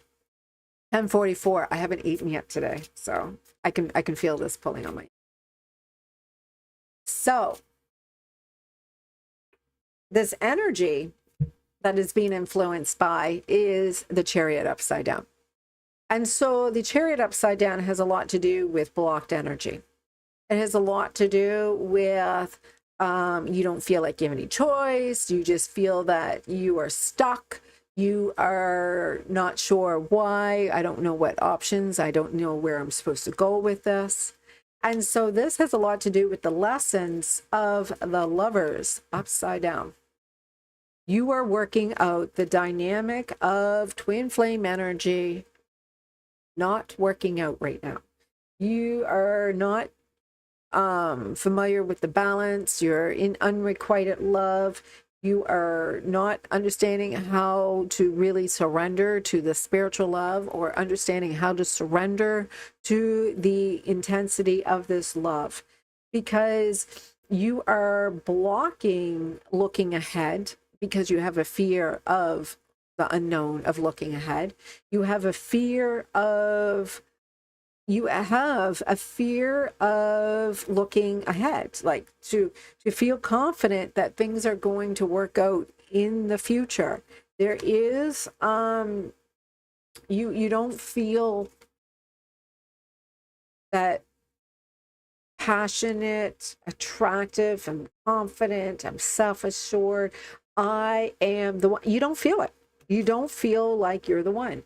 You feel like your person is unrequited, not choosing you, and you are to learn how to choose yourself, to see that you can have a great future, that you don't have to be on this journey. Discovering this journey is not needing to be your answer. This is a soulmate or your divine counterpart, your person. Then allow this to really fall into the place it really needs to be, and that means let it go. Because if you are to let it go, you need to stop being in control of all of this. That's them to be in control. They need to initiate. They need to figure out what it is that they want, because you are not focusing on your priorities and state. You are not even sure what you want anymore. You only are influenced by what you don't have. There is something to do with this pain that is influencing you, and you feel like it's always being, is this over? You feel the need to have some form of confirmation that it's over from everybody. And so really, this is really about your manifestation. You want this person who is rebellious and charming to come and show up for you and choose you. And as long as you keep on wanting this person to show up and choose you, this is the energy that you keep on manifesting. And then you're like, is it over? When they turn away. Your lesson is giving you a result. And your result is you have to realize what is toxic, what is excessive, because there is a codependent relationship here. And this codependent relationship is called an attachment. An attachment is decided long ago when you were a child, and your attachment is, as long as you're people pleasing, they will act in ways to make you seek them, to chase them, to always try to resolve this from your inner child needs. So this is an attachment disorder that is out of sorts. So this is the push and pull that's always happening with you two. And so you seek others who can serve this. So if anybody else showed up in your life, it would be boring, because they need to be able to run away from you in order to trigger your own toxic familiarity from your childhood. And so as long as you don't feel that obsessive addiction of running and chasing, you will not feel that pull.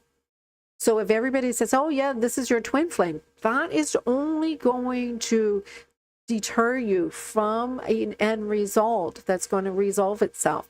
Because what this is a twin flame will truly mirror what is going on inside of you. If you get back to your soul doesn't want to be in pain. It doesn't want to be always triggered. Is this over? Is this over? Is this over? No, your soul is trying to show you what is hurting you.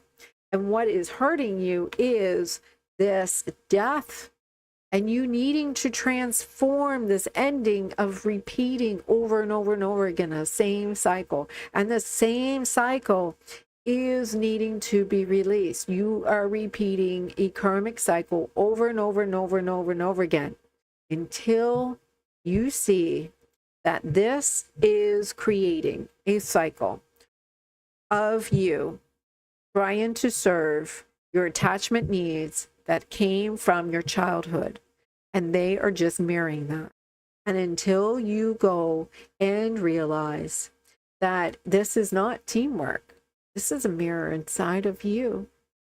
And as long as you have this mirror inside of you, that whoever shows up that is going to mirror this energy so profound in you, this is going to show up. So does this mean you're broken? Absolutely not. Dust it off and be okay with whatever shows up, and just be aware. I got issues too. I got some stuff going on with me, and I choose people who have problems because I don't have to pay attention to what's going on inside of my life. And so that's the thing, is accepting yourself, because age is not a factor. It doesn't matter if you're a child, and it doesn't matter if you're 23, 33, 43, 53, or 63. It's still there. And it doesn't matter how old you are. It matters what is going on inside of yourself that you keep on repeating this pain, suffering from maybe your father wound. It is a father wound or a mother wound will create in the masculine to run after every single person that is out there as maybe an option. And I see that in your divine counterpart. I also see a father wound in you. And that father wound that is coming up for you is influencing on this attachment. It has creates challenges with you connecting to the divine masculine. And that's why it keeps on, setting up all of these trials and tribulations and cycles. No one compares to them, you said. No matter how many people I've met and experiences I have, there is no one that compares to this person. And guess what? You've only had one father. And so your father wound is this dysfunction in the attachment that you have with your father that is being repeated with this person. So you need to heal your father wound. They need to heal their mother wound. And when you work on yourself, I'm not saying they're going to work on themselves.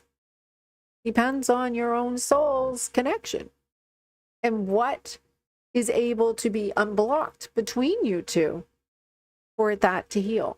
Some people come and say, oh, well, they're not doing it. You know what? Stop paying attention to them. Maybe you are doing the work for them.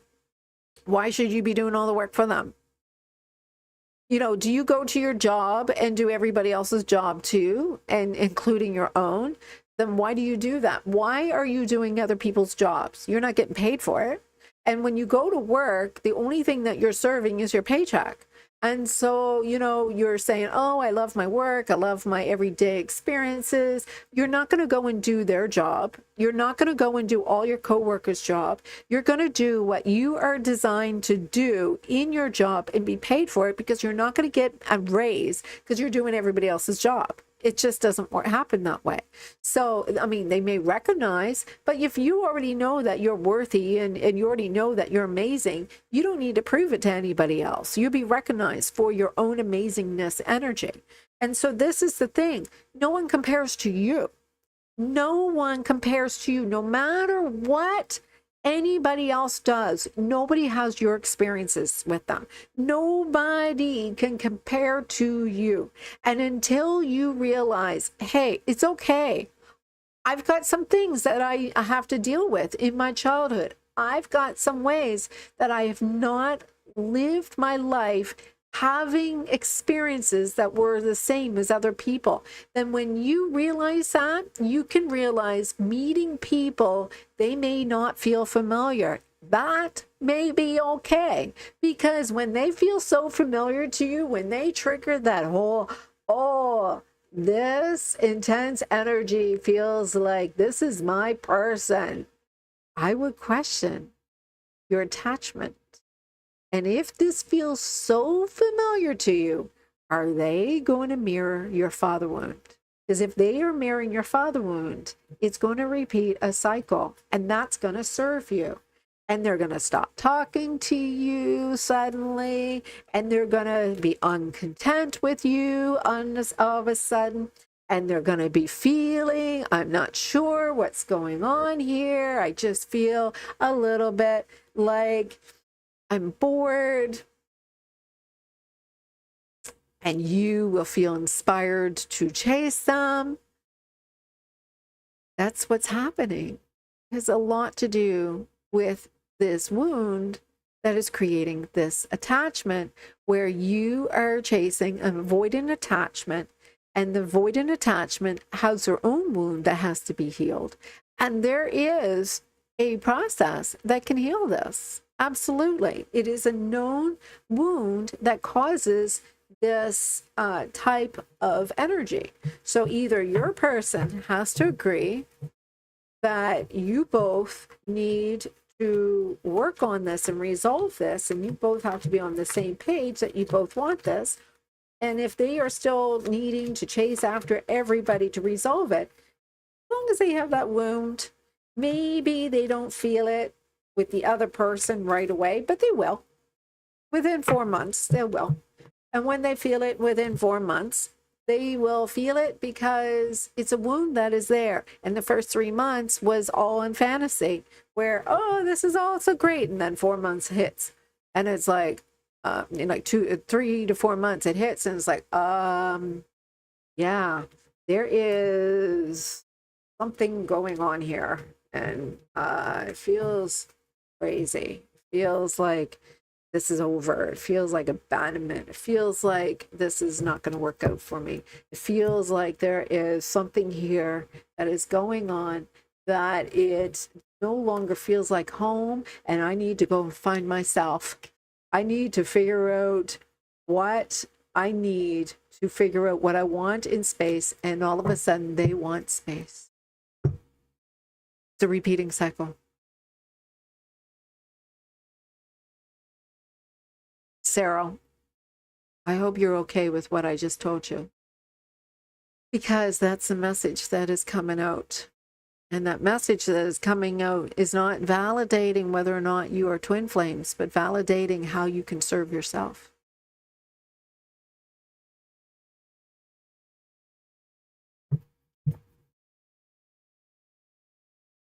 Are you still here with me?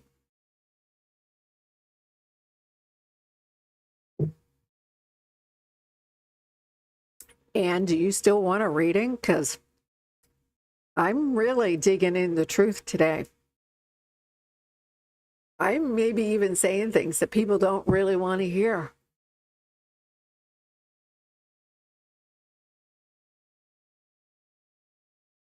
Yeah. What is that supposed to mean, Sarah?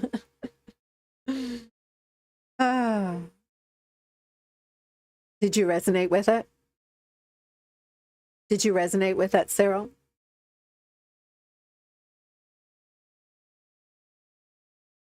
All right. And just give me a second.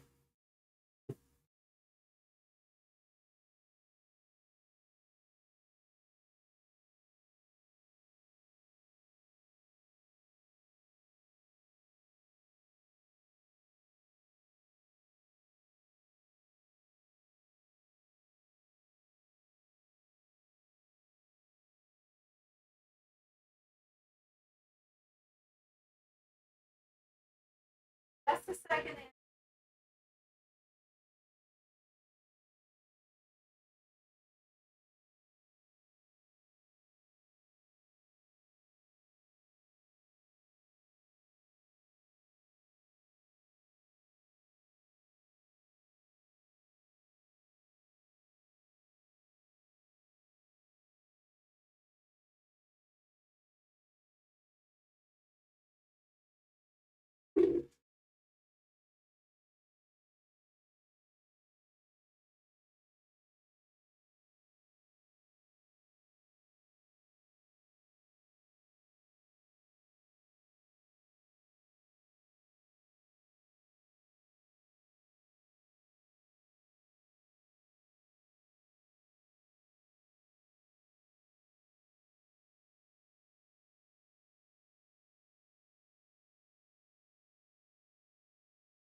Sorry about that. I had to grab some food or some just to ground myself a little bit and clear my energy.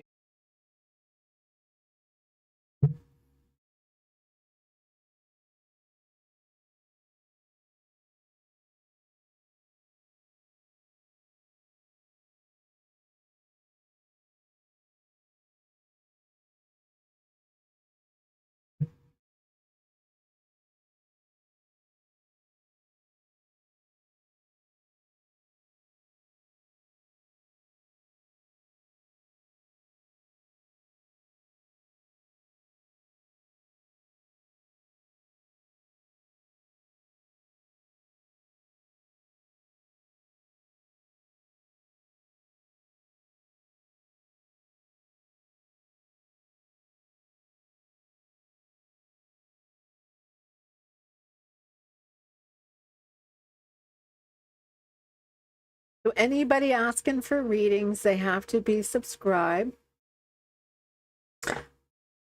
I lost a subscriber. I lost 2 subscribers in the last few days, probably because I asked for those who wanted to do paid readings yesterday, but I was just letting people know that I have a special. And for those who really want to go deep into their questions, I mean, I'm not going to answer repetitively over and over and over again more deep in-depth readings like I'm doing today, and I'm not going to be doing like everybody's readings over and over and over and over and over and over again and expecting, readings usually are like $90 or more, and some people doing Akashic readings are asking for like $300 or more, and this is Canadian, which is like next to nothing for everybody's type of money. So, hey, hey, Carol, how are you? I just did 3 pile readings, pretty profound, and I'm doing 2 readings right now.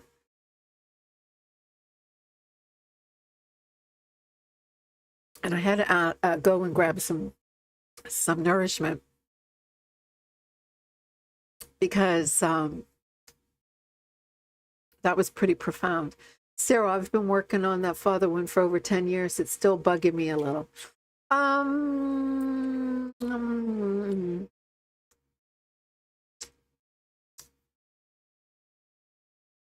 So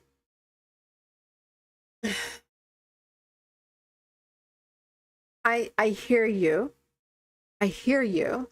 And it has a lot to do with, yes, choosing yourself. Absolutely.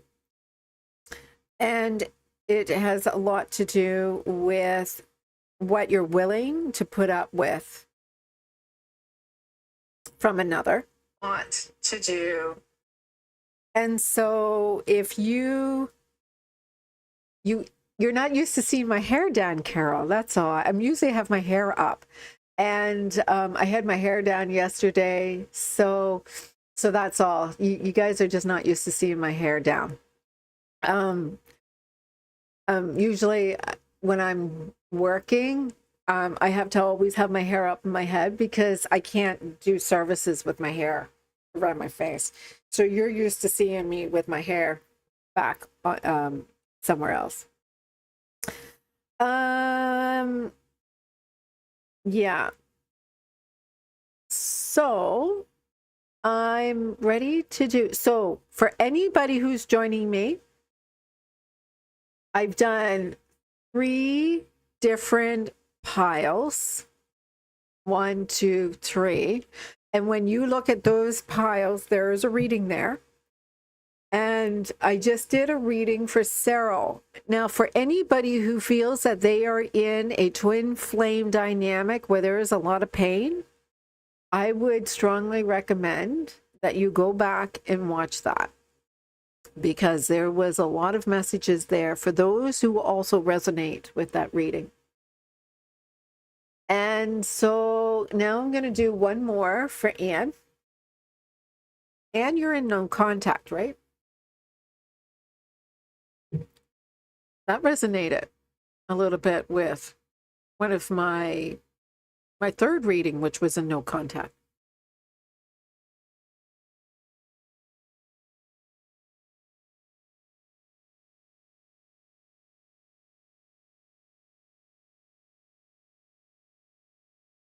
The sun is getting really bright outside.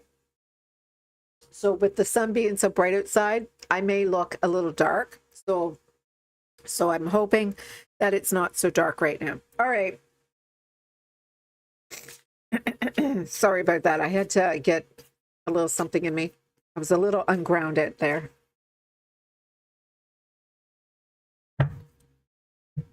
And I'm getting really strongly same shit same shit a different day. So it's going to be the same stuff every time you do a reading. It's going to be the same information. It's not going to be any different. You have a little fear that you are afraid of losing this person. And so there's some abandonment issues that's coming up for you. And so you're needing some validation. And the same information I'm going to tell you is, oh, yes, he's going to be coming back a little later yet. But it's just, there is some things that have to be done. So it's going to be just the same answer as always. And it's not that he's gaslighting you, or I'm gaslighting you, or someone's gaslighting you. You are looking for some validation. And as long as you're looking for some validation, we're looking really deeply into why do you need to have this reading to see why he's not yet come back to you when you were already told he'll come back later. So why is it you're going to cause changes and shifts? Because whenever anybody tells you what you need to hear, you are like, please tell me what is best for my heart. And I'm saying, like, why are you not there? Like, why do you need this validation to tell you what's in your heart and what you want to do? And why is this needing to be validated right now? Because it's not June. Your answer that is coming across is saying, I don't even know why I'm attracted to needing to hear the answer. It just seems so beautiful when you say it. It just seems like I'm not even sure why I'm so attracted to it, but I just need to keep on getting caught up in this energy of you being, serving me. And I'm so grateful for it. I just need to see that this energy being released again to me. So you love it when I raise your vibration. You love it when I am serving you this energy. I'm sorry, this is what's coming up. I'm just sorry that like I said, are you sure you want to hear what I gotta tell you? Because I'm really speaking truth today. I'm just like, woo. So, like, every reading that I did today, I've done 3 piles, and then I did Cyril's, and now I'm doing you. And I don't know if you've noticed, but there is no crap being said today. I am cutting through and saying this is the energy. And so, and so really, Anne is just looking at having her energy feeling fluffy and comfortable right now while she's waiting for her answers. Well, Anne has a little trouble with comparison. And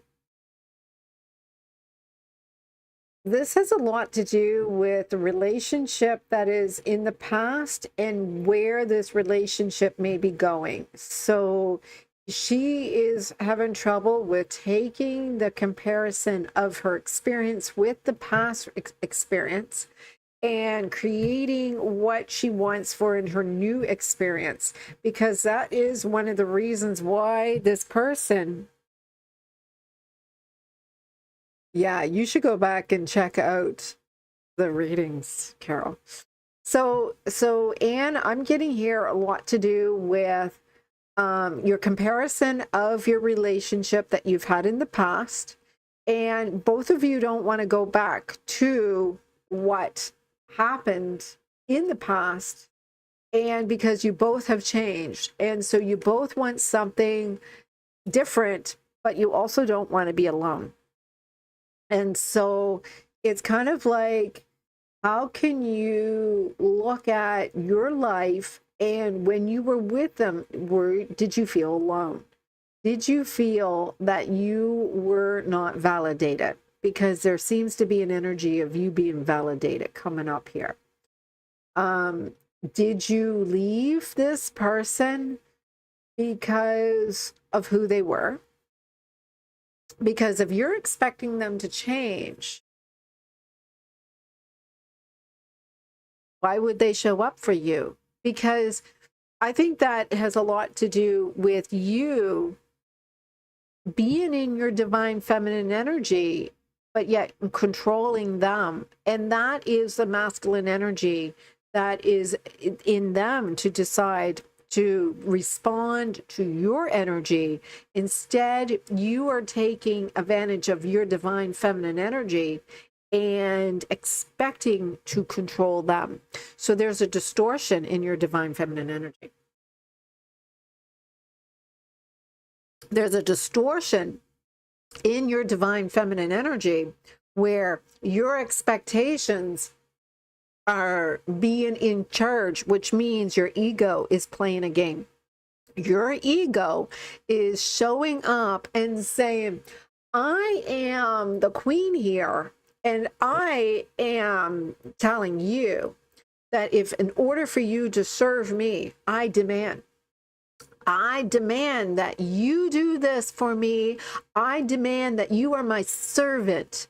You are having them be a prisoner to you. And who wants to walk into being a prisoner for someone? Why should someone feel that trap? Why should someone feel in that type of commitment where they are being a prisoner to someone who is in charge of them? That is the deception of this energy here. You see, you need validation that they are succumbed to your energy.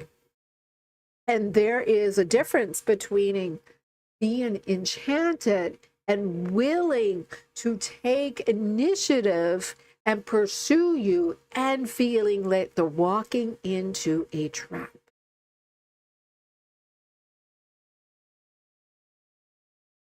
Because that is going to create hesitation. That is going to create them feeling that they need to survive. And this has a lot to do with survival mode. And survival mode is the root chakra where you feel safe and secure. And this goes back to your validation. So this is you needing to heal the part of you that you feel not safe. You need to heal the wound in you that you do not feel safe. Again, this goes back to inner child. All right, let's go back to the inner child. When you didn't feel safe, what did you do? And what did people have to do to make you feel safe? If you felt somebody scared you, people had to react and validate you, make you feel safe. It was like, everything is going to be okay, honey. Everything is going to be okay. This is your energy right now. Your inner child that's not feeling safe. You're scared. You are feeling like, oh, mommy, this is exactly the energy. Mommy, I don't feel safe. I don't feel safe with these people right now. What do they do to make you feel safe? This is what you're repeating right now. So how is your inner child acting out? And what are you expecting for others to heal you? And so this is why we have to really look into what is going on here. All right. So let's go in a little deeper. And again, these are not the typical readings that I go and just check in every now and then. These are a little bit deeper. These are a little bit more profound. And this is why I was offering readings that you can actually check into your energies. I'm not going to be always doing these. These are not usually freebies. All right. And for anybody who wants to send me a donation, I'll gladly accept them.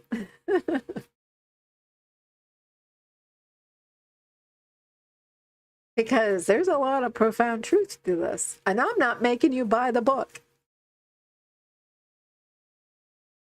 But for those who are wondering, I have written 3. All right. So their current feelings right now. I've got the Ace of Cups upside down. All right. Ace of Cups upside down. And that feels to them that they are closed off emotionally. They're closed off spiritually. They're closed off feeling that there's new love available to them. They are closed off. And they are closed off, and I'm showing the Knight of Wands, the 5 of Cups upside down, and the 3 of Pentacles. They're closed off because right now, they are closed off because right now they are in this energy of saying, listen, I am determined to not go back to pain. I am determined to make sure that this is going to work out between us, and it's going to work out in a way that he's fierce, that this needs to be free of the pain, free of the whatever it was causing all of this problems with love, because I'm not going back to that toxic environment. I am determined to do this when we both contribute equally. I am willing to do this, and nothing, nothing, nothing is going to make me change, because all I want is for us to both put in the effort to have this goal. And I don't want no more pain. I am determined, and I may even be impulsive, but I need you to meet me halfway. Your feelings is, I want to be in the divine feminine energy. I want to be nurturing. I want to be the magnet that really pulls them in. In fact, I long for your kiss again. I long for that connection. I may even have a little bit of a bad reaction to ways that I showed myself to you before. But there is ways that I miss that intimacy that we had.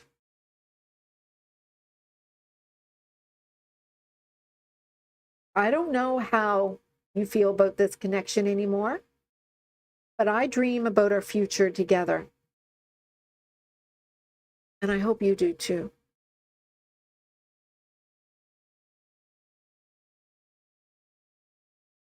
So let's look at their view right now. And their view is, I'm having a hard time dealing with this ending. I really don't want this to change. I want to repeat what I had with you. I want to go back to being married with you. This divorce, I don't want this to be how it ends. I lost my home. I lost my happiness. So their behavior and actions, they don't feel content. They feel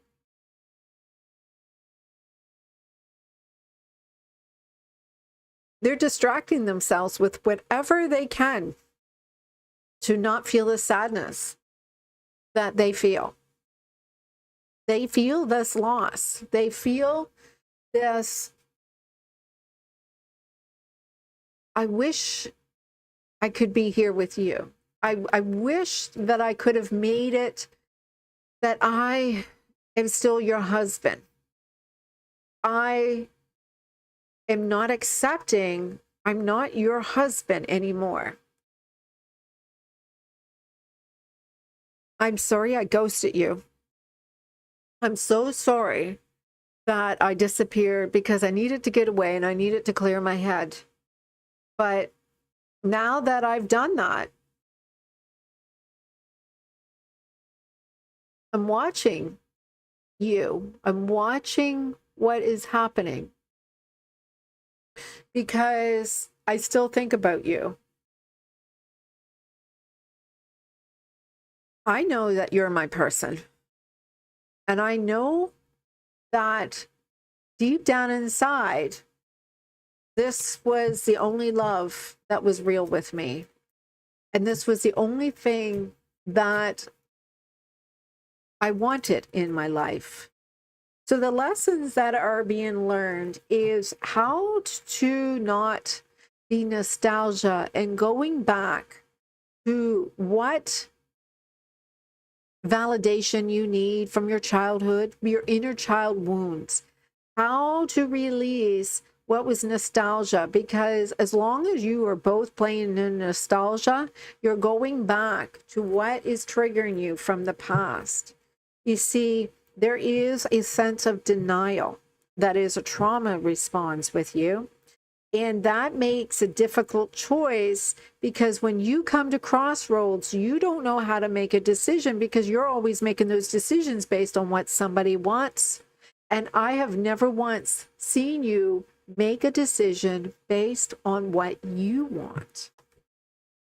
You see, you don't have the courage to look really deep down inside, because you go back to your inner child where you're like, I'm scared. I need validation. I need help. You need someone to rescue you from that inner child where you never initiate for yourself. What are you scared of, little child? I don't know. You don't know? Well, I can't help you address that unless you tell me what is going on. I don't know.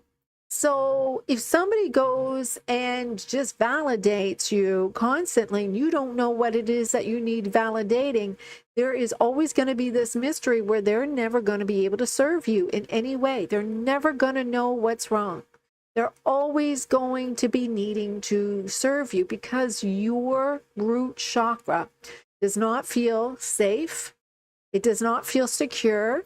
You have abandonment wounds. You always feel like it's going to, they're always going to leave you. There's going to be something that's going to happen that's intense or drastic. And that is what's going on. There is something that is regarding your personality or your ego where you feel a block. And this block has a lot to do with some form of somebody showing up and rescuing you. And so this is influenced by this lesson. So let's go deeper into this lesson that needs to be released.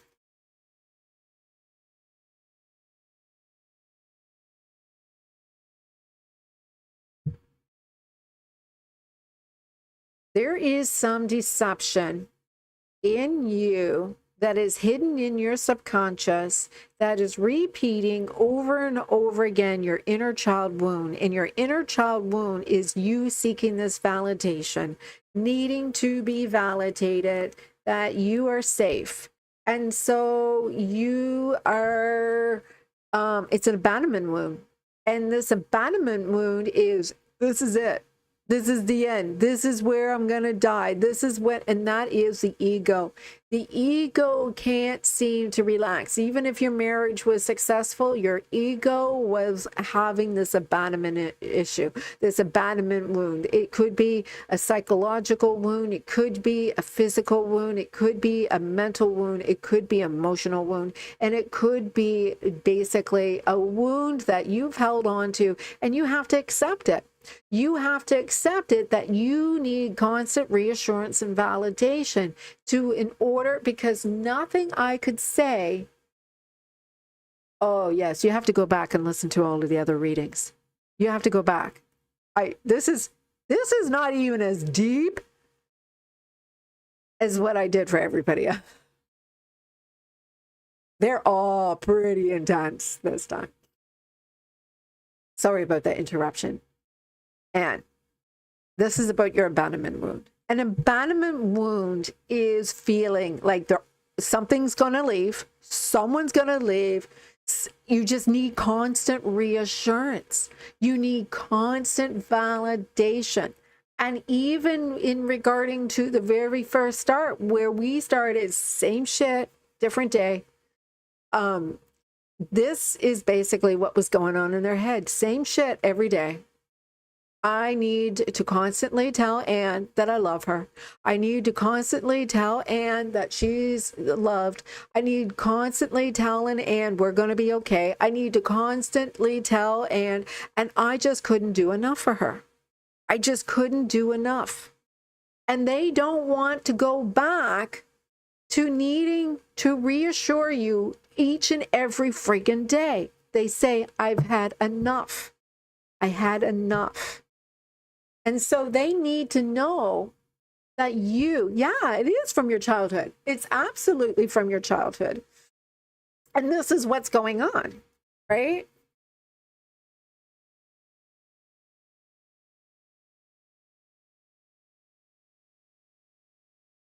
So to look ahead with confidence, with foresight, whenever this comes on, this abandonment wound, it's like you see this negative energy and you react. And in order for you to see a future, you need someone to create this future for you to say, you're going to be okay. You need to start creating your own future. You need to know that whenever something happens, you're going to be okay. You need to reconnect with your heart. You need to use your heart to heal your root, because your root, your sacral, and your solar plexus are all connected together to create the energy from your heart. And your heart will not be healed and be able to be flowing until those three primary needs in your physical reality are met. But the abandonment wound is real. And the abandonment wound will create an unnecessary need to be constantly reassured.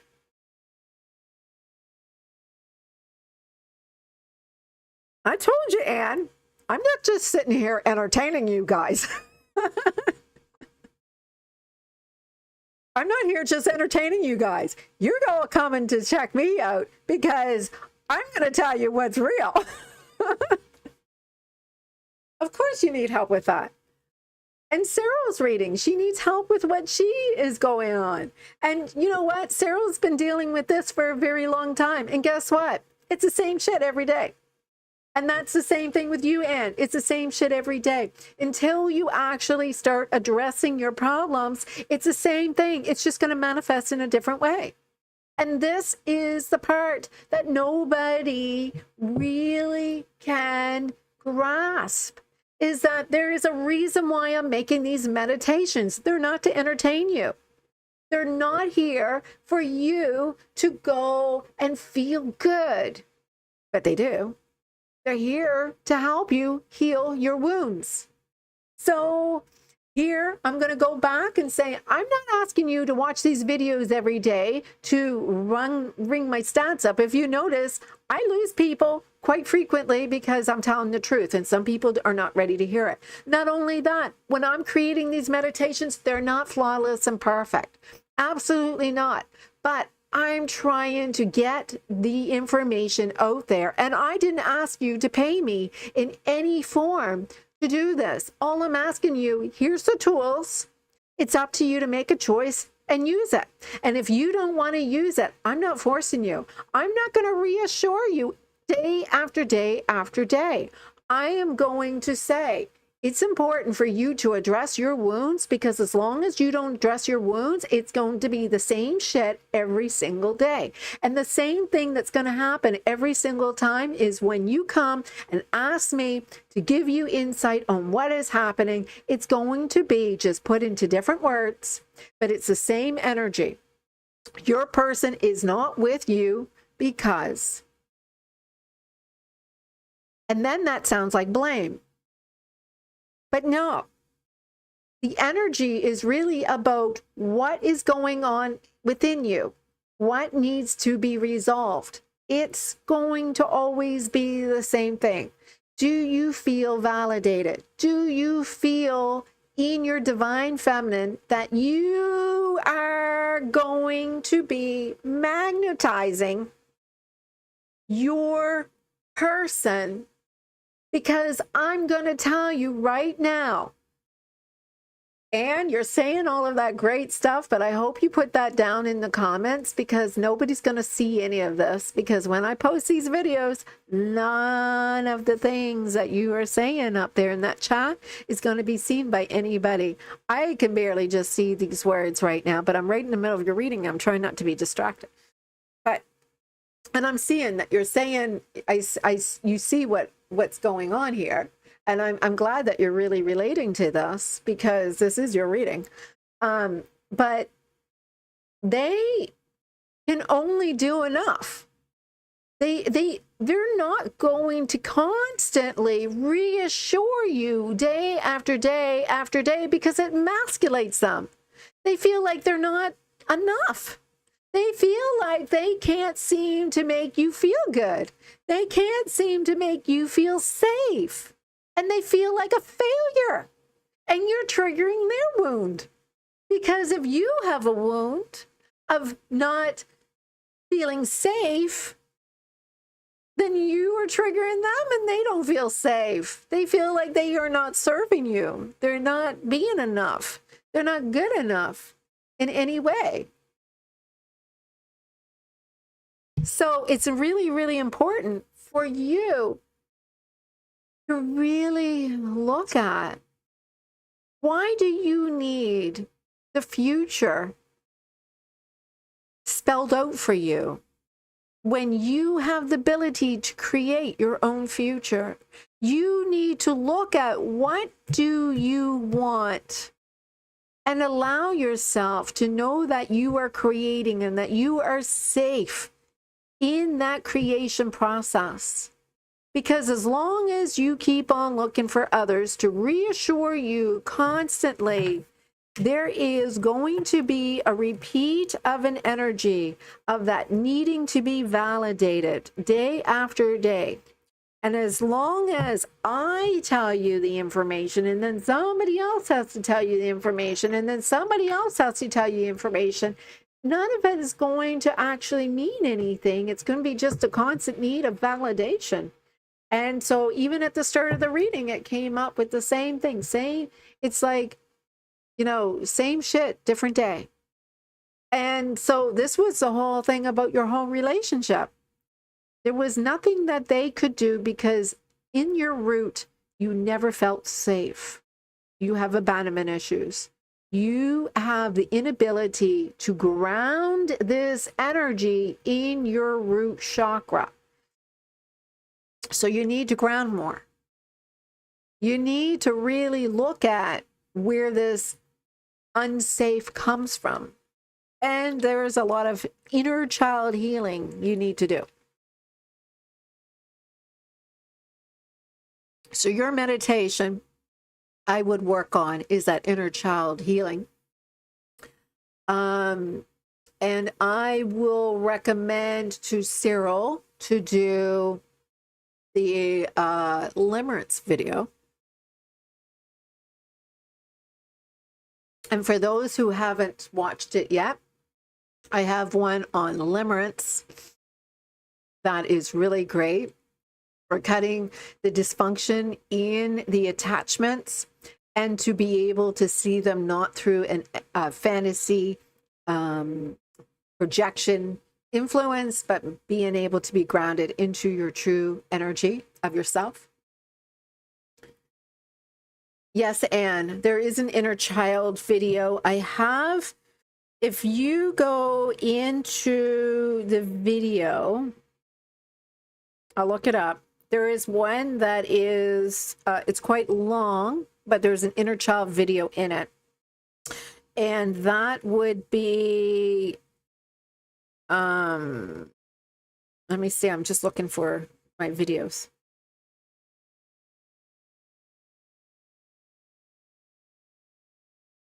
Give me a moment. The fragmented soul retrieval. Do the fragmented soul retrieval. And Cyril, do the breaking free of limerence. And for those who want to do the common black screen meditation, it helps you sleep. It actually has a whole bunch of twin flame union videos in there that are really profound. So Cyril, I would look at that. And for anybody who is in a twin flame, there's also another one about healing the loyalty and rejection wound.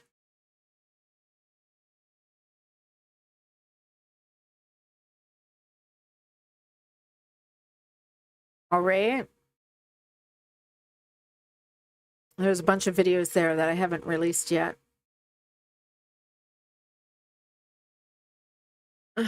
All right. So pile 1, pile 2, pile 3, and then I did Cyril, and then I did Anne, and I'm going to do one more collective. And then I'll leave it at that.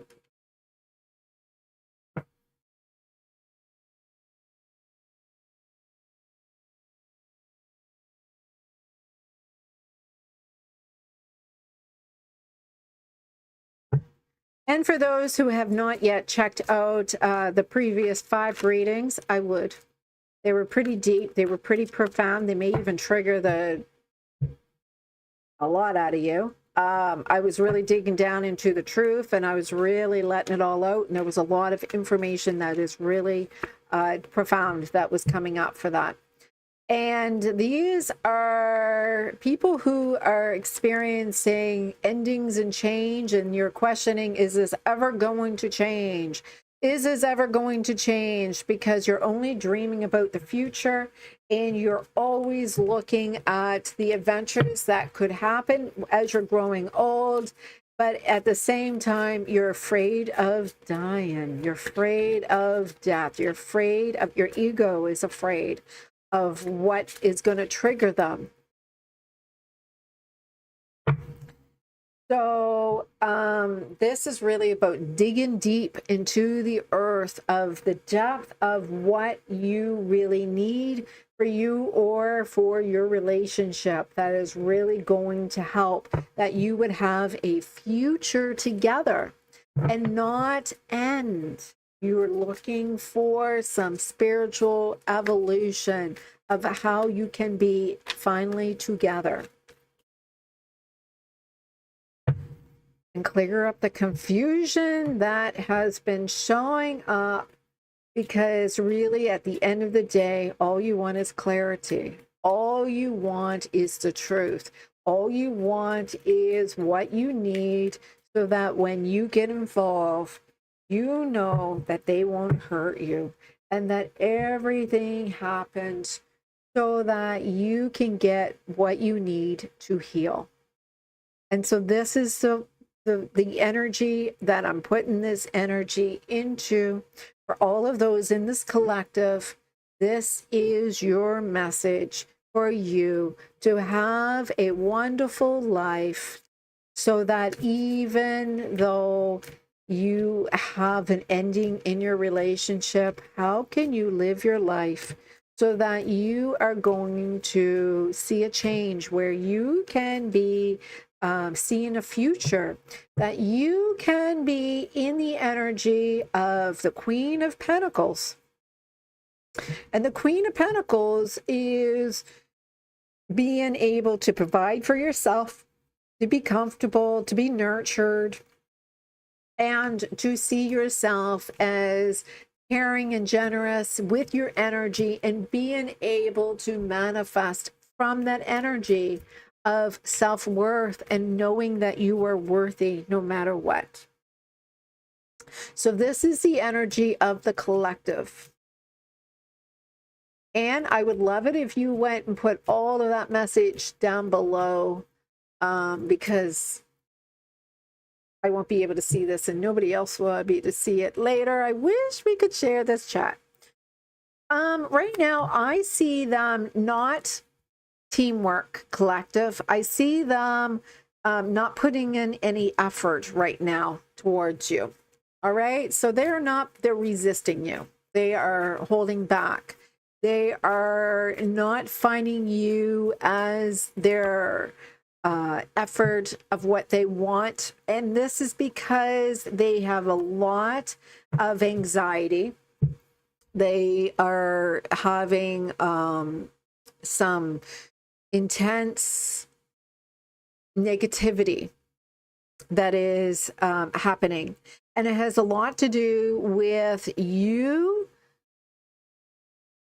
confusing their masculinity, their energy of being in the divine masculine. You need to work out your divine feminine. They need to work out their divine masculine. As long as you are feeling secure and feeling safe and getting your energy in alignment to who you truly are, they still need to realize where the distortion is in their divine masculine energy and how to become an authority of themselves without them being codependent and relying on others to validate them, not relying on others to serve them, to make them feel safe, to make them feel secure.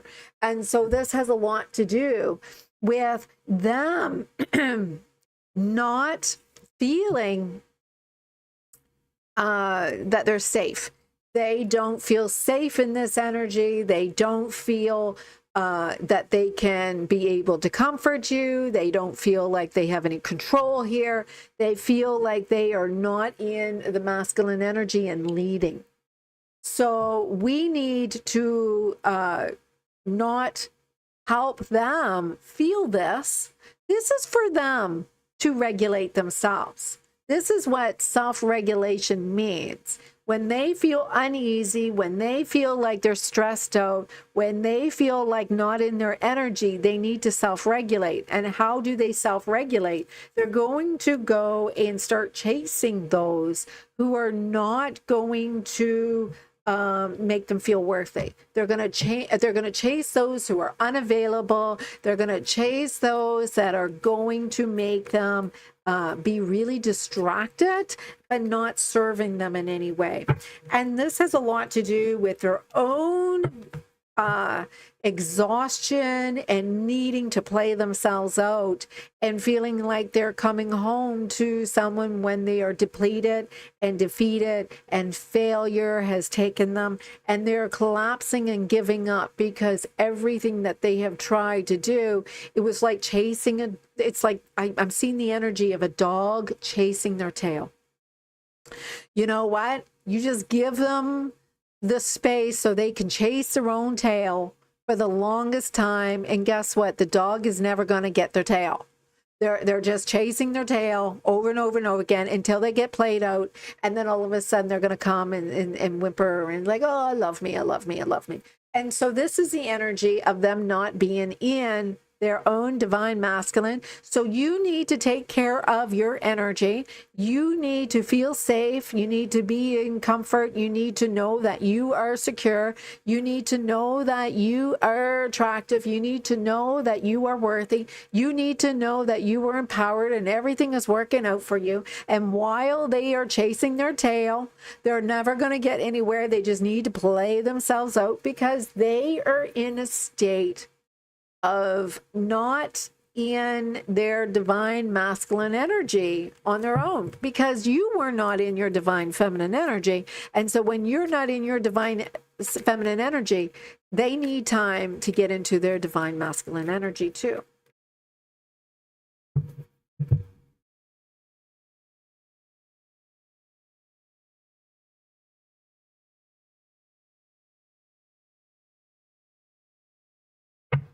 You know, they're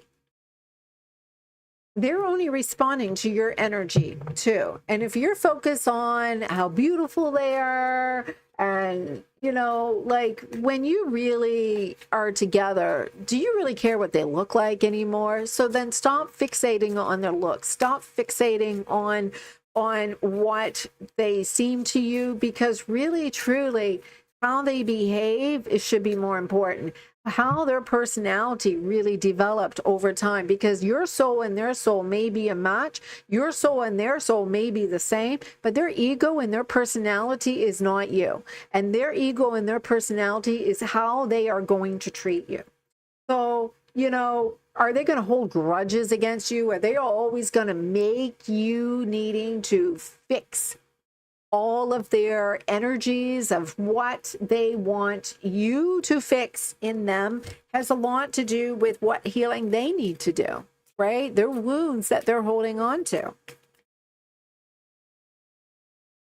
stop being an option. First of all, stop being an option.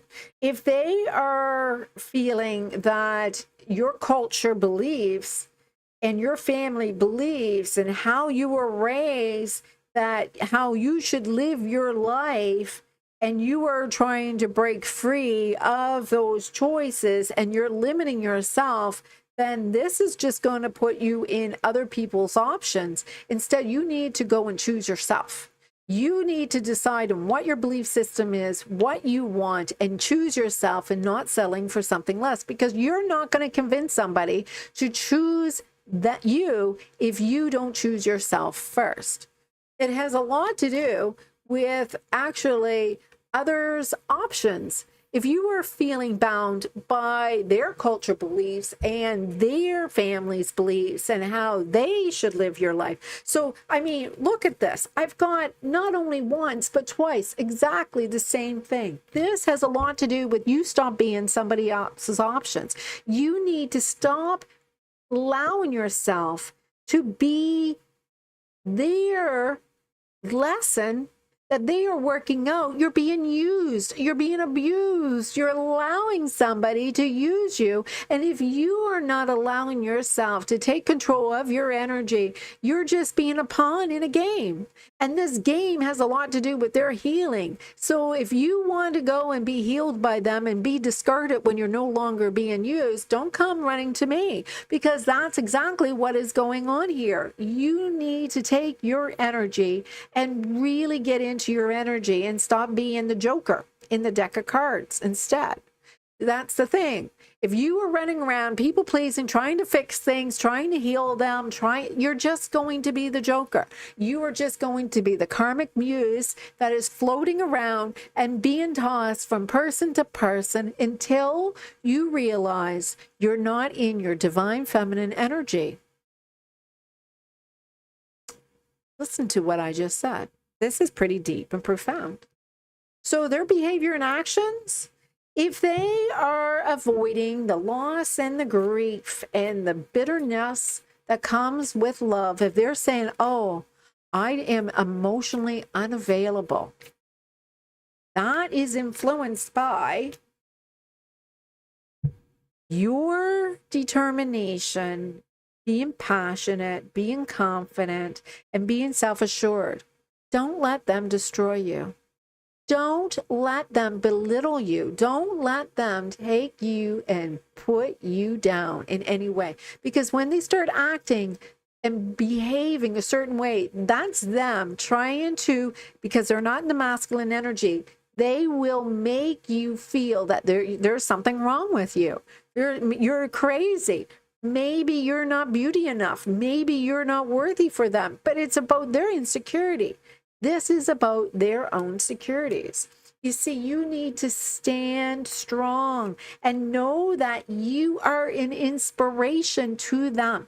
You need to take the initiative and know that you are a creator in your own energy. So when something is happening and when there is a trigger, you need to focus on what you want. So the lesson to learn here is when there is a projection that's being tossed onto you, that you are a burden, that you are burning them out, that you are causing them anxiety.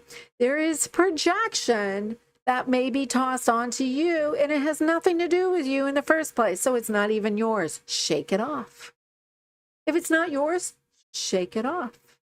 If you are the little joker that's floating around and taking on everybody's energy as a projection, shake it off. Shake it off. It's not even yours. It's not even your energy. So let it go. And understand what that means is, if it's not your energy, then that means that you're not the victim in the situation. That means that this is not your abandonment issue. This is not your isolation. And this is not your loss. This is not your karma. So stop taking it on. Stop being a martyr. Stop being a victim. And as long as you are a victim, as long as you are a martyr, you are taking on their energy. So it's time for you to stop being in possession of boundaries being opened up by you, because you need to relieve their insecurity. You need to make them feel safe. You need to realize those walls are being put up there for a reason. And if they are putting walls up to you, you can knock on that door, or you can go and climb in a window. But if they are blocking you, they are blocking you for a reason. And that reason is because there is a boundary they're putting up because they don't feel safe. They feel insecure. They don't feel in their masculine energy. So let them. Let them work it out. Because if you feel strongly that you are in your divine feminine energy, that you are a magnet, that you are the one that they seek, then they will come for you. You do not have to beat down their door. You do not have to climb in every window. You do not have to prove a thing. All you have to do is work on yourself. You need to work on your wounds. Hey, Cherry. Happy Easter weekend. And this is the thing. As long as you walk away from whatever does not serve you, you let go of whatever does not feel good. And if you are willing to leave behind anything that doesn't serve you, you are serving yourself. Because if you do not serve yourself, you are only here to serve everyone else.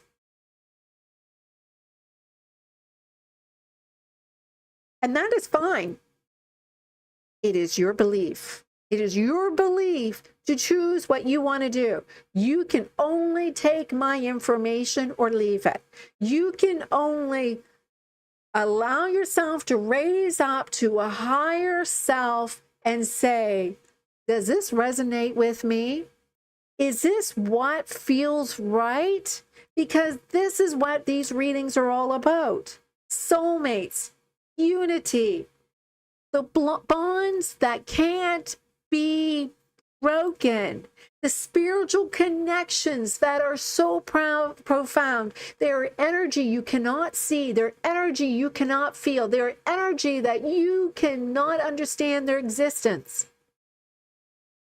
So if you are coming here to look at how can I work through this, the only thing that you are to do is get into your creative, divine, feminine energy and be the magnet, that you are the soulmate, that you are the unity, that you have this close bond that nothing can break. Because as long as you don't feel that spiritual connection, you have broken it yourself. Don't look at how to fix them. Fix yourself.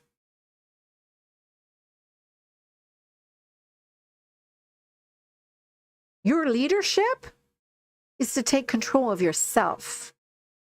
Your bold and daring decision is not to put them up on a pedestal, but put yourself on that pedestal. And see that your ego gets in the way. Your ego has been the problem here. And your ego has been the one to choose based on your own experiences again and again. Because your ego is not shared with them. Only your soul is. And as long as your soul is shared with them, your ego is in the way because your ego is afraid of dying. Your ego is afraid that it's not going to serve you anymore because your ego thinks it knows everything. But your ego does not. Your ego only knows from the cause and effect of the lessons that you tell it. And that is all.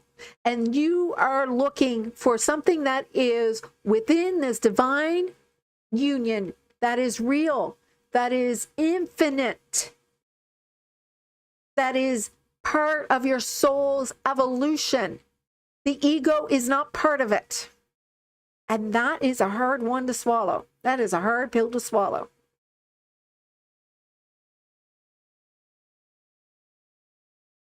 Maybe you can be unfazed by the other person. Maybe you can be not reactive.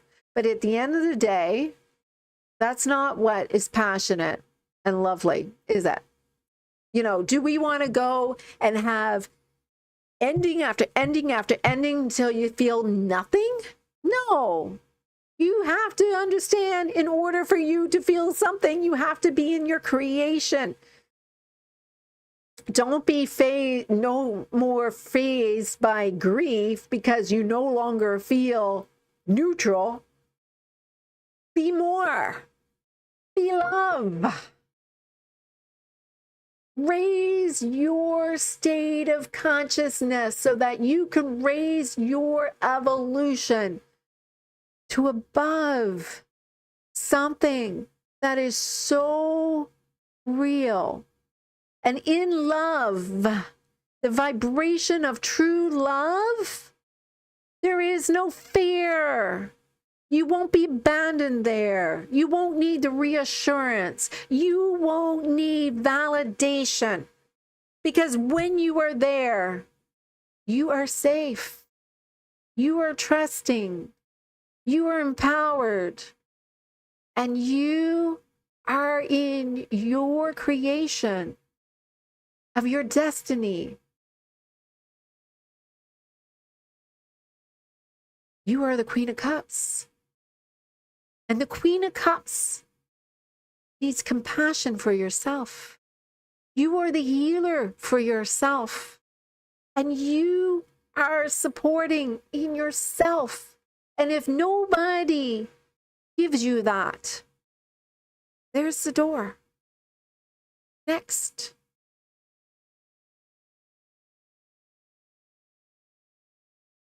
That's how you get empowered.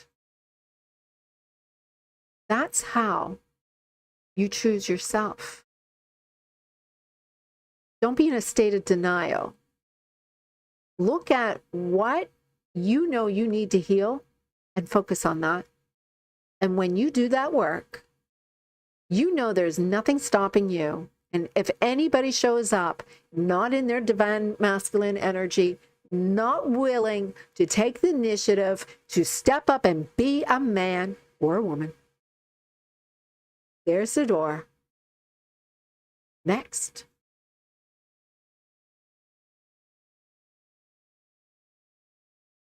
And you're saying,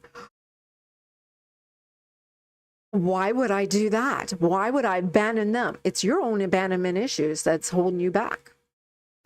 Why would I not validate them? That's your own validation wound that is holding you back. Why would, exactly.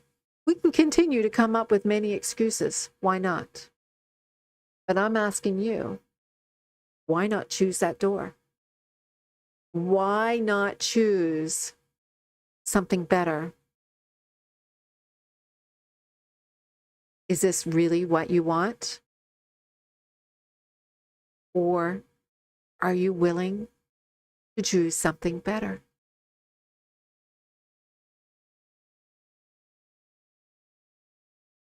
Because they are not charming you. They're not determined about you. They're not gracefully pursuing you. So this is karma. The law and integrity of your consequences.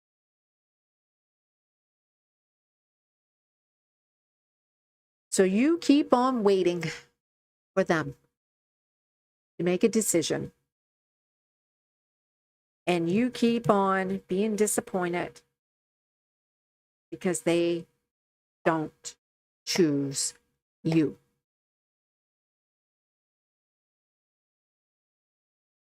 They're not motivated to choose you.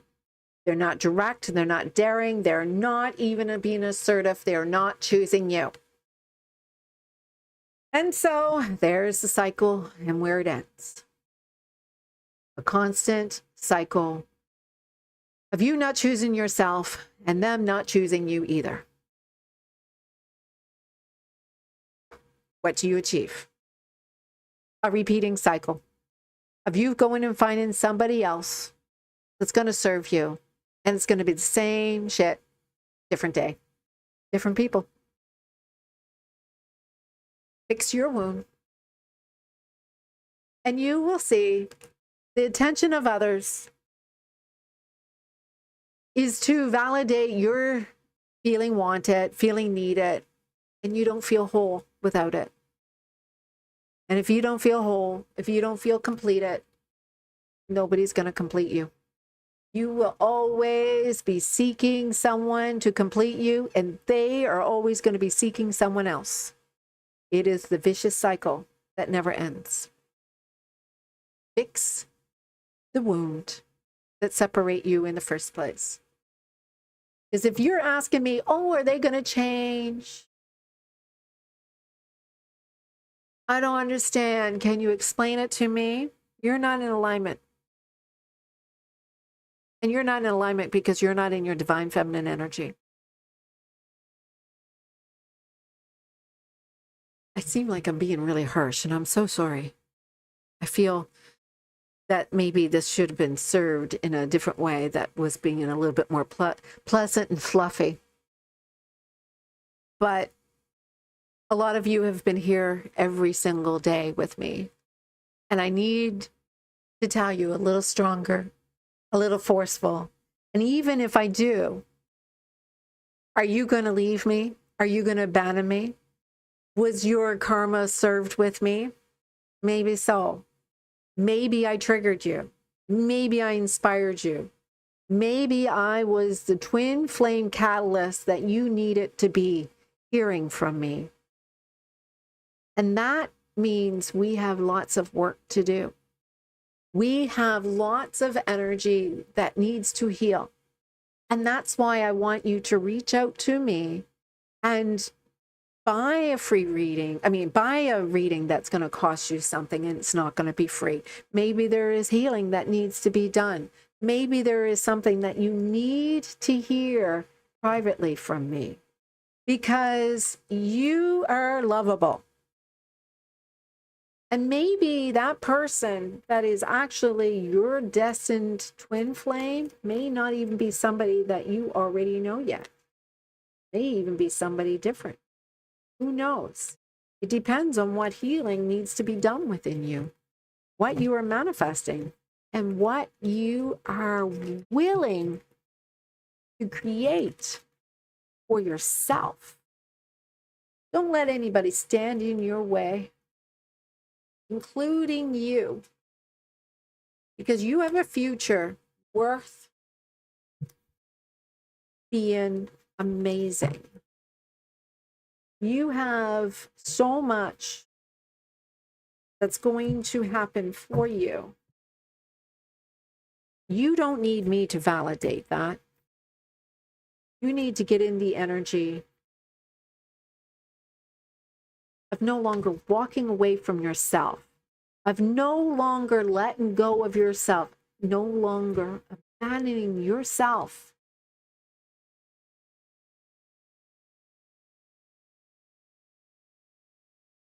Go back and listen to the soul retrieval and the inner child healing and the limerence videos, and do it again and again.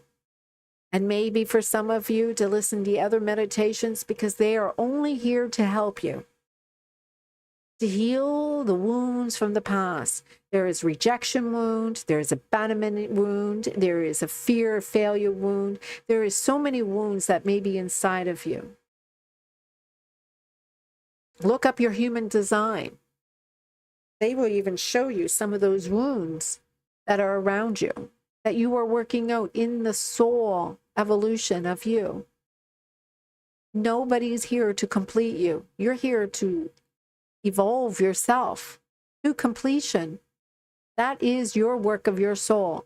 And that other person is showing up because they are part of your soul, not to complete you, but to mirror you. So what are they mirroring?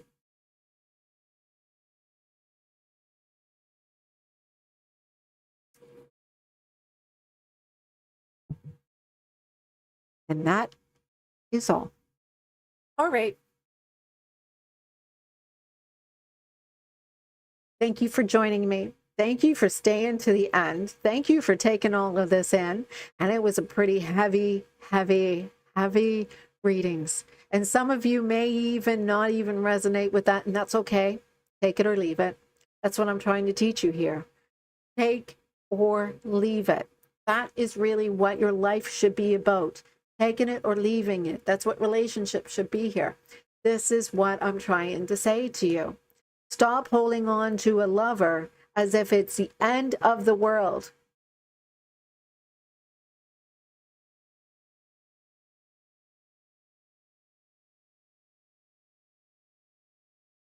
Let's be love here. Namaste.